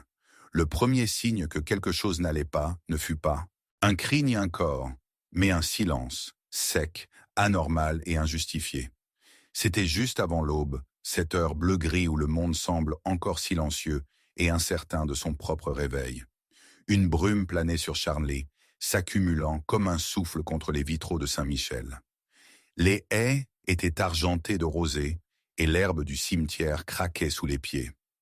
Dans son cottage de Church Lane, Miss Marple était assise, son thé refroidissant à son coude et son tricot suspendu à mi-point, car la cloche des matines n'avait pas encore sonné. C'était un détail, une petite chose, et pourtant cela la frappait comme un accord dissonant dans une chanson pourtant familière. Depuis plus de 50 ans, la cloche de Saint-Michel sonnait sans relâche, sonnait par habitude, sinon par dévotion. Ce matin-là, ce n'était pas le cas. À 7h30, elle apprit que l'église était fermée. Le révérend Allerton n'était pas arrivé, pas plus que le gardien, M. Beach. Mais ce qui fit passer la rumeur de la curiosité à l'effroi, c'est que le jeune Matthew Gilly, qui livrait du lait au presbytère, avait vu quelque chose d'étrange, une fenêtre ouverte au sommet du clocher et quelque chose de sombre suspendu juste au-delà. Une forme, une ombre, une chaussure. À 9 heures, le gendarme avait enfoncé la porte latérale de l'église avec un pied de biche emprunté, et à 10 heures, un corps était retrouvé. Il s'agissait de Monsieur Beach. Miss Marple arriva quelques instants après que l'appel du gendarme eut atteint le poste de Much Ditring. Le village se dressait comme un groupe stupéfait juste après le porche, écharpe serrée et parapluie tendus pour se protéger de la bruine qui avait recommencé, douce et fraîche. À l'intérieur, la nef était vide, à l'exception de l'écho des murmures et de l'odeur persistante d'un objet brûlé. De l'huile de lanterne, peut-être. Elle traversa la sacristie, puis la vieille sacristie, et gravit l'étroit escalier en colimaçon qui menait au beffroi. Un gendarme montait la garde, le teint gris et légèrement nauséeux. « Mademoiselle Marple, dit-il, les yeux écarquillés, ce n'est pas là-haut. » Elle fit un léger signe de tête et gravit seule les dernières marches. Le beffroi était froid, empli de poussière et de pigeons. La cloche elle-même se dressait telle une sentinelle endormie, sa corde molle et enroulée sur le sol. Et en dessous, affalé contre le mur de pierre, se tenait Monsieur Beach, le regard vitreux, le visage déformé, entre surprise et reconnaissance. Un pied de biche était posé à côté de lui. Son manteau était déchiré. Mais ce ne fut pas la violence qui frappa Miss Marple en premier. Ce fut le silence. La cloche n'avait pas sonné, et la corde avait été sectionnée de part en part, non effilochée, coupée. Elle s'approcha et aperçut le deuxième indice. Un chandelier en laiton. Non pas de l'autel, mais de la vieille chapelle. Un objet depuis longtemps inutilisé. Il y avait du sang sur sa base. Elle descendit les escaliers et trouva le révérend Allerton assis dans la sacristie, la tête dans ses mains. « Il n'était pas censé être là si tôt », murmura le vicaire. Il venait juste allumer le feu. Miss Marple s'assit à côté de lui, la voix douce. « Savait-il pour le cordon de la cloche ?» Allerton leva les yeux. « Quoi ?» Il avait été coupé. Pas cassé, propre, volontaire. Le vicaire déglutit difficilement. Alors il a dû interrompre quelqu'un. Quelqu'un qui voulait le silence. Le vicaire hocha la tête, en disant sontium. Silence. Miss Marple tourna son regard vers la porte sombre de la sacristie. Qui a les clés du beffroi? Tous les habituels. Moi, Hastings, enfin j'en avais. Suzanne, Beach évidemment, et Léonard. Léonard, dit-elle. Il a insisté à son retour. Il a dit que c'était une tradition. Il avait été sonneur de cloche étant enfant. Miss Marple ne dit rien. Le cordon de la cloche avait été sectionné. Le corps avait été laissé dans le beffroi, mais non caché. Le tueur n'avait pas paniqué. Ils avaient pris le temps de laisser un message. Il était un peu plus de midi lorsqu'elle rendit de nouveau visite à Madame Maud Pilcher. Non pas pour une robe cette fois, mais pour un souvenir. Léonard Wroxham vous a-t-il déjà demandé de réparer autre chose que des vêtements de cœur? A-t-elle demandé. Maud la regarda en plissant les yeux. Quel genre de choses? Cordes, cordons, cloches, vêtements. Maud pinça les lèvres. Oui, à bien y penser. Une des cordes du beffroi, il disait qu'elle se cassait. Il me l'a donnée quelques semaines avant sa mort. Il m'a demandé de renforcer l'extrémité. J'ai trouvé étrange qu'il s'en soucie. Avez-vous remarqué quelque chose d'inhabituel à propos de la corde? C'est juste qu'il avait été ciré. Épilé, enduit de cire de bougie, on disait que ça facilitait le glissement des mains. Mais c'était collant, je m'en souviens. Miss Marple sentait le froid s'intensifier. De la cire sur la corde, un chandelier en laiton, une église remplie de rituels, maintenant trempée de sang. Elle quitta Maud et se rendit chez la seule personne qui avait travaillé aux côtés de Léonard Wroxham et qui connaissait bien ses mouvements. Suzanne Lyle. « Il est venu au clocher ?» demanda Suzanne, surprise. « Oui, récemment, avec une corde. » Suzanne fronça les sourcils. « Il avait un comportement étrange à propos du clocher ces derniers temps. Je l'ai entendu marmonner là-haut pendant la répétition de la chorale. Quelque chose comme « ne pas », les laisser chanter ce qu'ils ne comprennent pas. J'ai cru que c'était juste son habituelle fanfaronnade. Sais-tu s'il a déjà caché quelque chose là-haut? Suzanne cligna des yeux. Dans le clocher? Il avait accès à tout, son intimité, et un vieil homme qui a des secrets n'a pas besoin de grand-chose d'autre. Suzanne hésita. Il y a une pierre dans le mur ouest, une des plus anciennes. Je m'en souviens parce qu'elle est fissurée. Léonard m'a un jour conseillé de ne pas m'appuyer dessus. Il a dit qu'elle était instable. Miss Marple traversa la brume, le gendarme à ses trousses, insistant gentiment sur la nécessité d'une inspection plus approfondie du mur du clocher. La pierre fissurée céda sous une légère pression. Derrière elle, un renfoncement. À l'intérieur, une boîte en fer blanc rouillé. La boîte contenait une liasse de pages, des lettres, anciennes, pliées en trois, dactylographiées. Et en haut, H.C., il s'est confié. Miss Marple les prit avec précaution. Sir, doigt à ganté tremblant, non pas à cause de l'âge, mais de la compréhension. Une confession, une signature, un témoin du Premier Testament. Et sous la dernière page, une bague, un sodome, gravé avec des initiales. H.C. Henry Crell, le père de Liliane. Elle se retourna vers l'escalier et regarda en bas des étroites marches de pierre où Beach était tombé. Quelqu'un était revenu pour faire taire le passé et avait tué pour cela. Mais ce qu'ils ignoraient, ce qu'ils n'auraient pu deviner, c'est que la cloche n'avait jamais été véritablement réduite au silence. Il n'avait fait qu'attendre, tout comme Miss Marple l'avait fait. Et maintenant, le vrai son commençait à monter. Un son qu'aucun meurtre ne pourrait atténuer. L'écho de la vérité résonnant du haut d'une tour silencieuse. Chapitre 9. L'alto qui a changé de ton. C'était un mercredi sous un ciel gris et des fenêtres qui claquaient, le genre de journée où les horloges sonnent plus fort et les feux brûlent moins fort, où le village de Charnley semblait non seulement humide, mais ancien, ses secrets imprégnés profondément dans les murs de pierre et les allées d'allées. La chorale s'était rassemblée, clairsemée après les récents événements, mais toujours consciencieuse dans sa répétition de la liturgie du dimanche. Il chantait, d'une voix fatiguée, et le regard nerveux, refusant d'admettre que l'ombre de deux morts planait désormais sur le cœur comme la poussière sur un orgue désaccordé. Miss Marple se tenait silencieusement au fond de l'église, inaperçue de la plupart, à l'exception de Susan Lyle, dont le regard se posa une fois sur elle, puis se reporta sur la musique avec une détermination irrésistible. C'est lors d'une interprétation particulièrement incertaine de Rock of Ages que quelque chose a changé. Miss Dora Bellamy, une alto pâle à la voix douce, au visage toujours sur le point de s'excuser, s'est arrêtée au milieu d'un couplet. Elle a cligné des yeux, levé les yeux de son recueil de cantiques, puis s'est brusquement assise, provoquant une légère perturbation dans la dispute. Suzanne s'approcha aussitôt d'elle et s'agenouilla près d'elle. « Dora, tu ne vas pas bien ?»« Non, ce n'est pas ça, » dit Dora d'une voix faible, presque couverte par le bruit des pages. « Je me suis juste souvenu de quelque chose. » Après l'entraînement, Miss Marple la trouva dans l'allée latérale, assise au bord d'un banc, les yeux rivés sur le vitrail comme si elle attendait qu'il parle.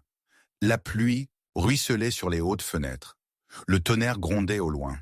Elle s'approcha avec sa courtoisie habituelle, les mains jointes délicatement devant elle. « Mademoiselle Bellamy, dit-elle, vous avez mentionné que vous vous souveniez de quelque chose ?»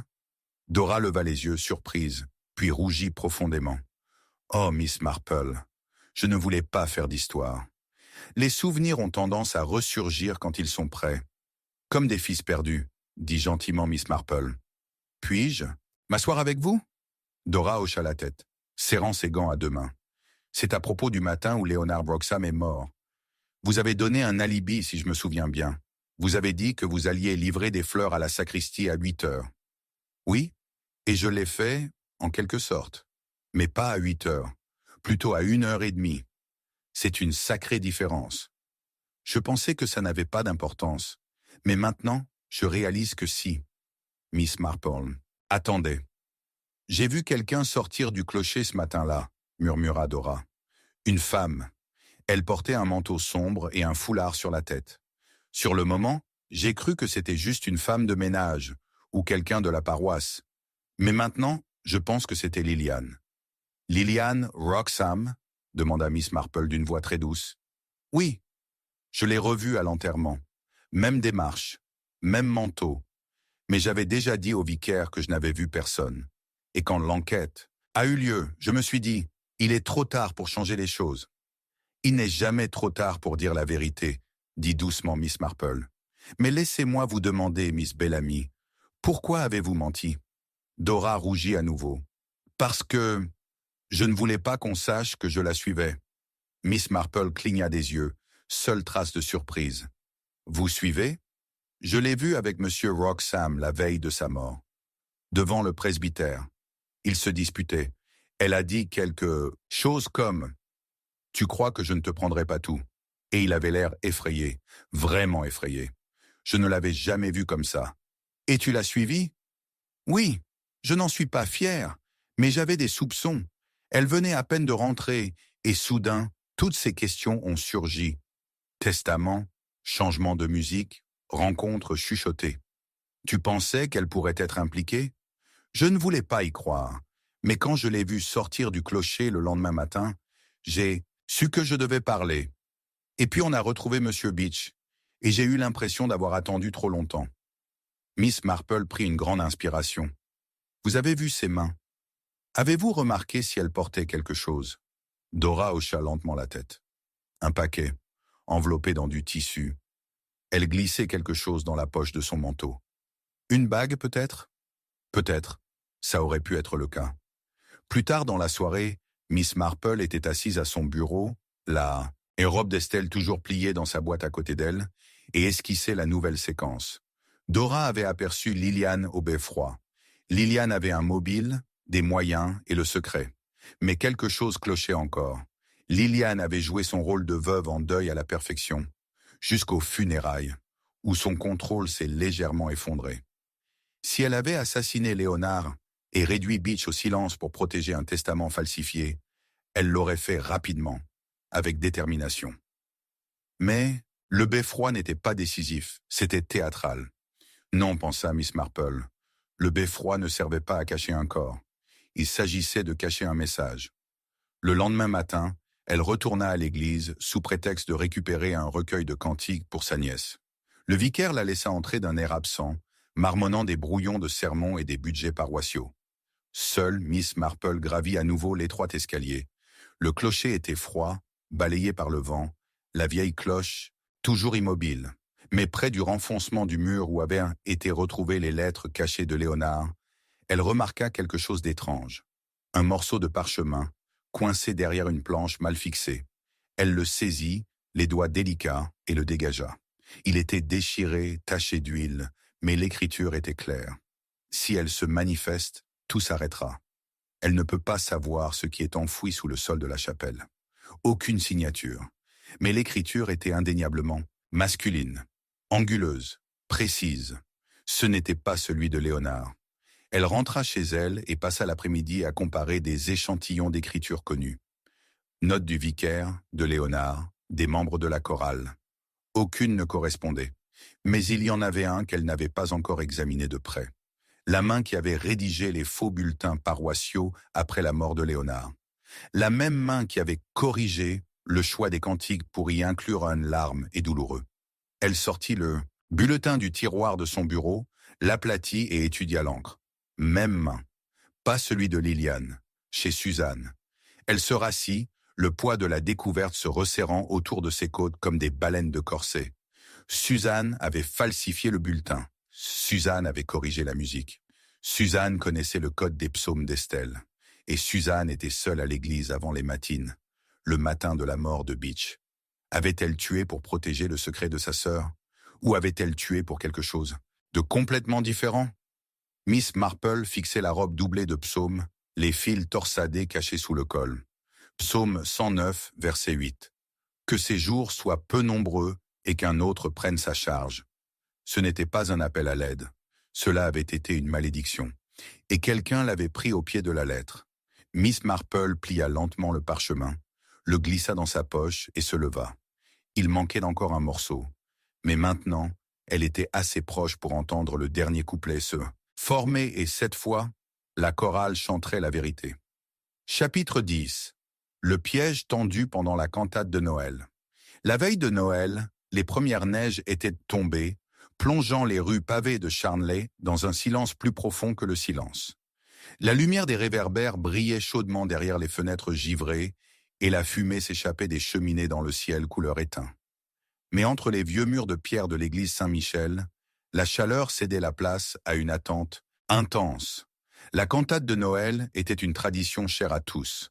Des hymnes à la lueur des bougies, des voix s'élevant sous les arches, tels des flocons de neige en prière. Pourtant, cette année, quelque chose de sombre flottait sous la surface de la musique, une ombre derrière la mélodie, à peine remarquée et pourtant profondément ressentie. Miss Marple arriva peu avant la première cloche, les bottes humides et les joues rouges de vent. Le révérend Allerton l'accueillit avec un sourire tremblant et la conduisit à sa place habituelle. Le deuxième banc à gauche, juste sous le vitrail de l'Annonciation. Le chœur était déjà assemblé, vêtu de robes d'hiver d'un cramoisi plus profond que d'habitude. Susan Lyle se déplaçait parmi eux comme une ombre, resserrant les cols, lissant les ourlets, la bouche étroite. Dora Bellamy se tenait à l'écart, visiblement nerveuse. Lillian Roxham était assise au premier rang, la tête penchée, les mains gantées jointes. Elle ne parlait à personne. Miss Marple jeta un coup d'œil vers la tribune de l'orgue, puis vers le chœur, puis vers le bulletin. Elle avait demandé qu'un hymne précis soit ajouté au dernier moment. Une curiosité, un morceau qui n'avait pas été chanté à Charnley depuis des décennies. C'était un arrangement de la fin du XIXe siècle, écrit en mineur, rarement joué. Un psaume mis en vers choraux. Le psaume 64. Le même qu'Estelle avait cousu sur sa robe. Elle n'avait dit à personne ses raisons, mais elle avait vu ce qui se passait quand la vérité était chantée à haute voix dans une maison où les mensonges avaient résonné trop longtemps. La cantate commença par les hymnes jubilatoires habituels. « Ô venez tous les fidèles » dans le sombre milieu de l'hiver. Malgré la tension qui régnait dans le village, l'assemblée répondit chaleureusement. Mais c'est lorsque le chœur se leva pour le morceau spécial que Miss Marple se pencha en avant, les yeux plissés. Suzanne s'avança vers l'avant, le bâton levé, et hocha la tête. L'orgue commença, lent, obsédant. Le chœur a suivi « Cache-moi des desseins secrets des méchants, des révoltes des ouvriers d'iniquité. » C'était magnifique, un tranchant comme du verre. Miss Marple observait Lillian Roxham. La veuve s'était raidie, son visage était légèrement penché sur le côté, le menton levé, les yeux fixés non pas sur le chœur, mais sur les chevrons, et puis un mouvement. Derrière la tribune de l'orgue, une ombre, une figure. Ne fait pas partie de la chorale. Miss Marple se leva doucement de son banc et se dirigea vers l'allée, ses pas masqués par le chœur grandissant. Elle atteignit l'escalier arrière juste au moment où le deuxième couplet commençait. Ils s'encouragent dans une mauvaise affaire. Ils conspirent à tendre des pièges en secret. En haut de l'escalier en colimaçon, elle trouva la porte latérale entr'ouverte. Et là, debout, à moitié cachée derrière le rideau à côté de l'orgue, se trouvait Susan Lyle. Mais je ne dirige pas. Je ne regarde pas. Elle pleurait. Dans sa main, serrée comme un talisman, se trouvait une lettre usée. « Suzanne », dit doucement Miss Marple. Suzanne se retourna, surprise, puis regarda au-delà d'elle, vers la chorale.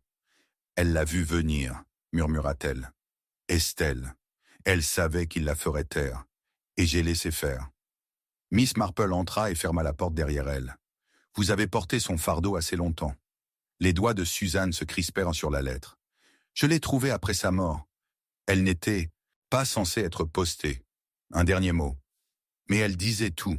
« Tu aimais ta sœur, » dit Miss Marple. « Elle était légère, » murmura Suzanne. « Elle chantait comme personne. Léonard, il l'a ruinée, et je pensais qu'en attendant assez longtemps, justice viendrait. Mais non, même pas dans la mort. »« Alors tu as réussi ?»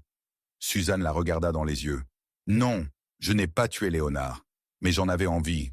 Tous les jours. »« Alors qui l'a fait ?» Suzanne regarda à nouveau au-delà d'elle, vers le sanctuaire. « Lillian. » Miss Marple ne dit rien. Elle savait pour Estelle. Elle savait que Léonard avait falsifié le testament et que l'enfant d'Estelle pouvait tout gâcher. Et puis, quand Estelle est morte, j'ai cru que c'était du deuil. Mais maintenant... Elle craignait que l'enfant soit réclamé, a déclaré mademoiselle Marple. Alors elle a fait en sorte que cela ne se produise jamais. Elle a pris la robe, murmura Suzanne. Elle a failli la brûler. Mais Maud l'a retrouvée, et le cantique de ce soir, elle ne supportait pas d'entendre la vérité chantée. a déclaré Miss Marple.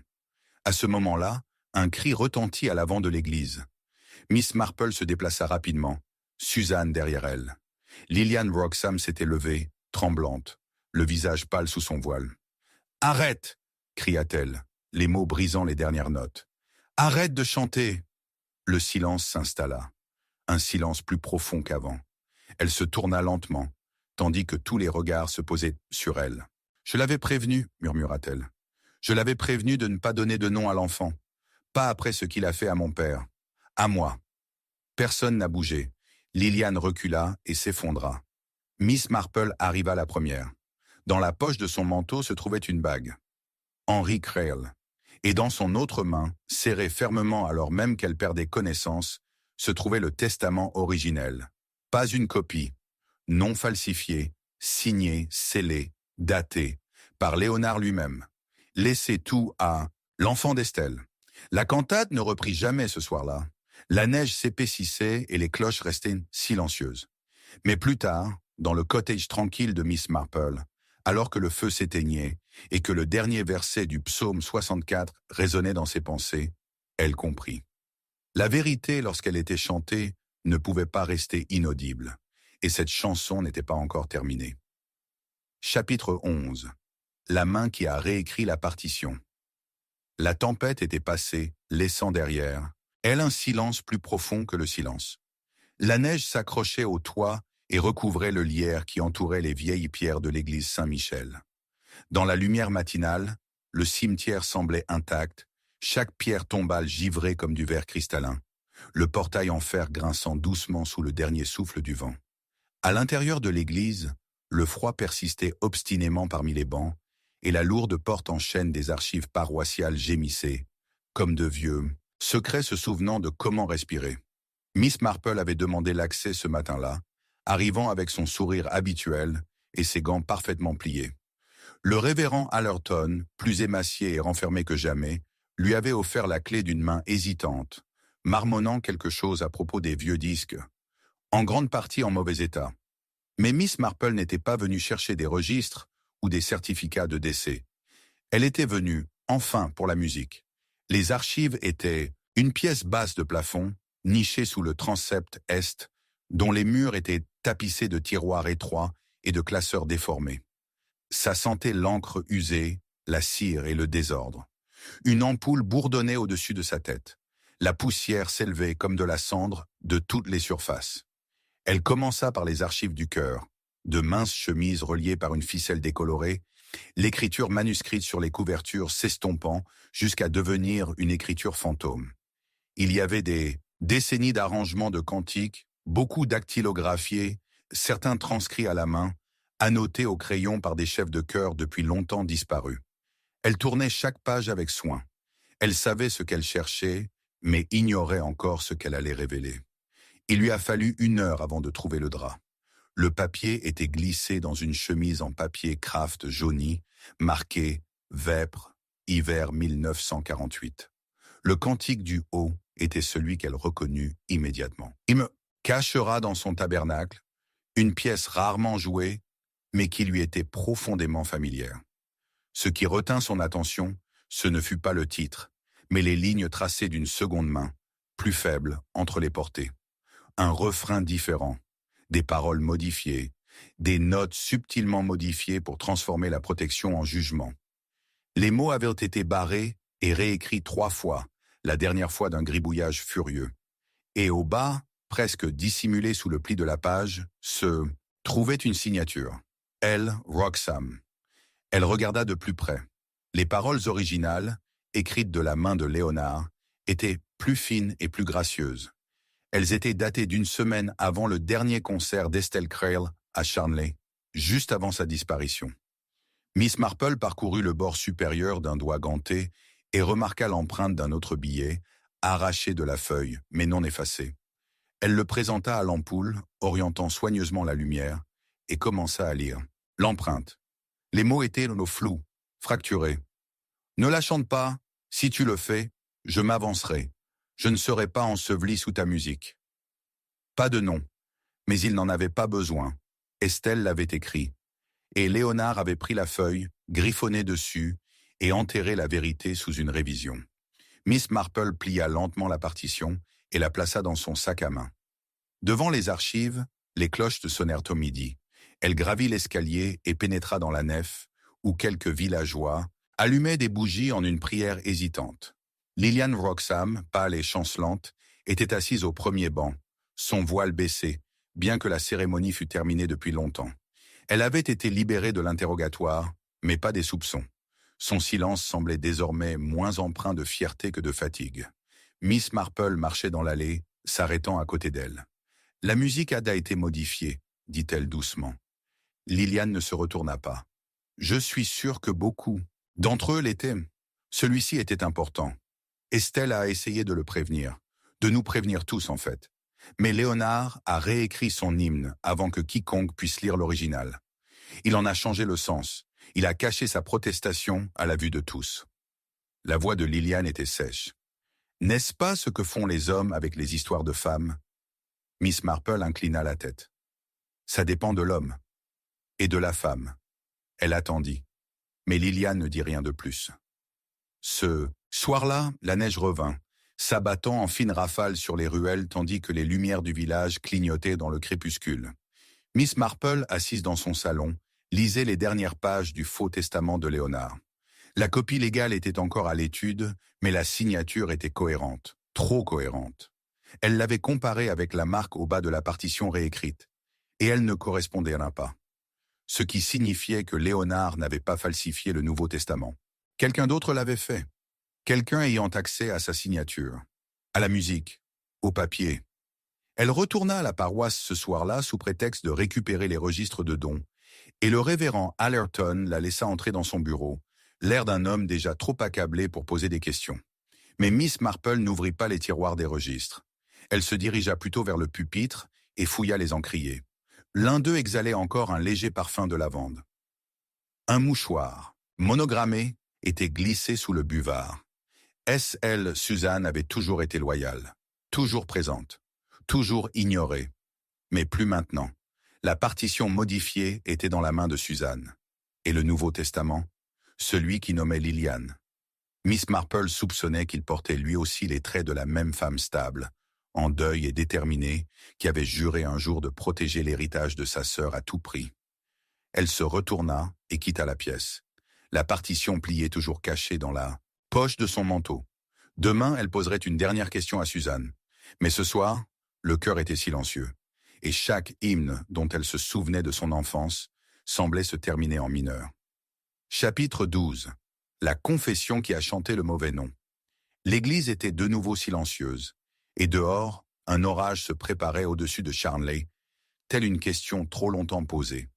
La pluie fouettait les fenêtres en minces rubans furieux, et la girouette tournoyait follement au-dessus du clocher, comme pour protester contre ce qui allait se dérouler. Les bougies de l'autel vacillaient, crachant de la cire comme si elles sentaient quelque chose se manifester, quelque chose d'enfoui. Sous la voûte, la répétition finale de l'office du dimanche s'était terminée dans une confusion silencieuse. Le chœur se dispersant rapidement et nerveusement, tels des oiseaux effrayés par un tonnerre lointain. Seuls quelques-uns s'attardèrent dans l'ombre. Susan Lyle à l'orgue, le visage tiré. Le révérend Allerton près du chœur, la tête baissée. Et Miss Marple, assise seule sur le deuxième banc, le regard perçant sous son petit chapeau gris, les mains gantées jointes sur une partition qui avait déjà mis fin à une vie, et allait maintenant en mettre une autre à la lumière. Elle avait demandé une dernière répétition de « Il me cachera dans son tabernacle » avant l'arrivée de la congrégation. Mais ce n'était pas la musique qu'elle écoutait. C'était un nom gravé dans un psaume, gravé sur le papier, caché dans le silence, et finalement chanté par erreur. C'est arrivé vers la fin du deuxième couplet. Dora Bellamy, sa voix tremblante mais pure, chanta la dernière ligne du refrain. « Il m'élèvera sur un rocher ». Mais il hésita. Pas à cause de la nervosité, à cause d'autre chose. Les mains de Suzanne se figèrent sur les touches. Miss Marple se leva. « Le voilà », dit-elle doucement, mais sa voix résonnait comme un verdict. « Là, juste là ». Ce mot n'était pas destiné à être mis sur la page.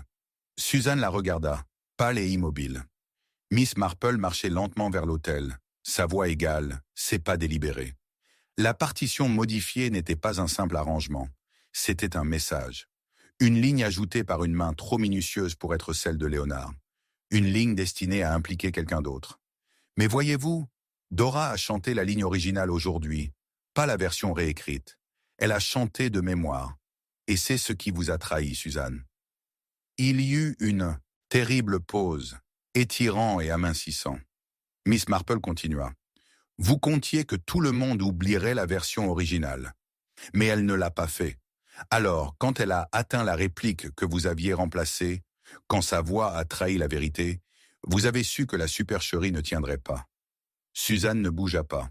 Le révérend Allerton murmura. « Mademoiselle Marple, en êtes-vous certaine ?»« Je le suis, dit-elle. J'ai trouvé les paroles manuscrites dans les archives. »« Tu les as réécrites, Suzanne, non pas pour corriger un hymne, mais pour effacer une confession. La confession d'Estelle. » Enfin, Suzanne parla. Sa voix était basse, fatiguée. « Je voulais seulement la protéger. » Elle a supplié Léonard de donner un nom à l'enfant. Elle l'a supplié de réparer les torts. Et il s'est moqué d'elle. Il l'a menacée. Après sa mort, je ne pouvais pas le laisser gagner. Miss Marple hocha lentement la tête. Et donc, vous avez falsifié le Nouveau Testament, en utilisant la signature de Léonard sur une vieille partition. Vous avez modifié l'hymne qu'elle aimait autrefois. Vous avez rédigé le vrai testament, puis vous avez laissé Liliane en assumer la responsabilité. Les lèvres de Suzanne tremblaient. Elle méritait blâmer. Liliane a menacé Estelle. Elle voulait qu'elle parte. Mais ce n'est pas Liliane qui a assassiné Léonard, dit doucement Miss Marple. C'est toi. Suzanne se tourna vers elle. Il a empoisonné la vie de ma sœur. Il lui a tout pris, même sa voix. Charbon et Beach demanda doucement Miss Marple. Il a trouvé quelque chose, n'est-ce pas? Peut-être le testament original. Ou la robe. Suzanne ferma les yeux. Il a dit qu'il voulait de l'argent. Il a dit que si je ne le payais pas, il porterait ce qu'il trouverait à la police. Mais ce n'était pas à lui de le dénoncer. C'était à moi de le finir. Miss Marple s'avança, la voix égale mais pleine de tristesse. Tu as coupé le cordon de la cloche. Tu l'as frappé avec le chandelier. Et puis tu as écrit le mot retrouvé dans le beffroi, espérant qu'il ressemblerait à la main de Léonard. Tu l'avais fait si souvent, à ce moment-là, que tu pensais que personne ne poserait de questions. Le visage de Suzanne était baigné de larmes. Je n'ai jamais voulu tuer. Je voulais juste que sa chanson soit à nouveau entendue. Miss Marple baissa les yeux. Ça viendra, mais pas comme ça. Elle se tourna vers le vicaire. Appelez le gendarme, dit-elle, et faites sonner les cloches. Suzanne s'affaissa sur le sol en pierre à côté de l'orgue. Ses sanglots se perdirent sous le premier coup de cloche, régulier, lugubre et pur. Plus tard dans la soirée, alors que la tempête s'apaisait et que les villageois se rassemblaient dans un silence stupéfait devant Saint-Michel, Miss Marple resta à l'intérieur. Elle traversa lentement la nef, passant devant les bancs, désormais vidés de leurs secrets, et s'arrêta devant la tribune du chœur. Là, sur le banc de l'orgue, elle déposa la feuille, originale du psaume d'Estelle, la version non réécrite, celle qui se terminait par le véritable vers final, et elle chantera du lieu de la tristesse, car même dans le silence, son nom perdure. Mais le nom qui suivait avait été rayé, pas Estelle, pas l'enfant, mais Suzanne. C'était toujours sa voix, calme, discrète et enfouie, qui avait porté le chagrin, la fureur et la note finale et fatale. La chorale avait chanté une douzaine d'hymnes à la recherche de la vérité. Mais c'est dans la confession qui chantait le mauvais nom que la justice a finalement entendu le bon.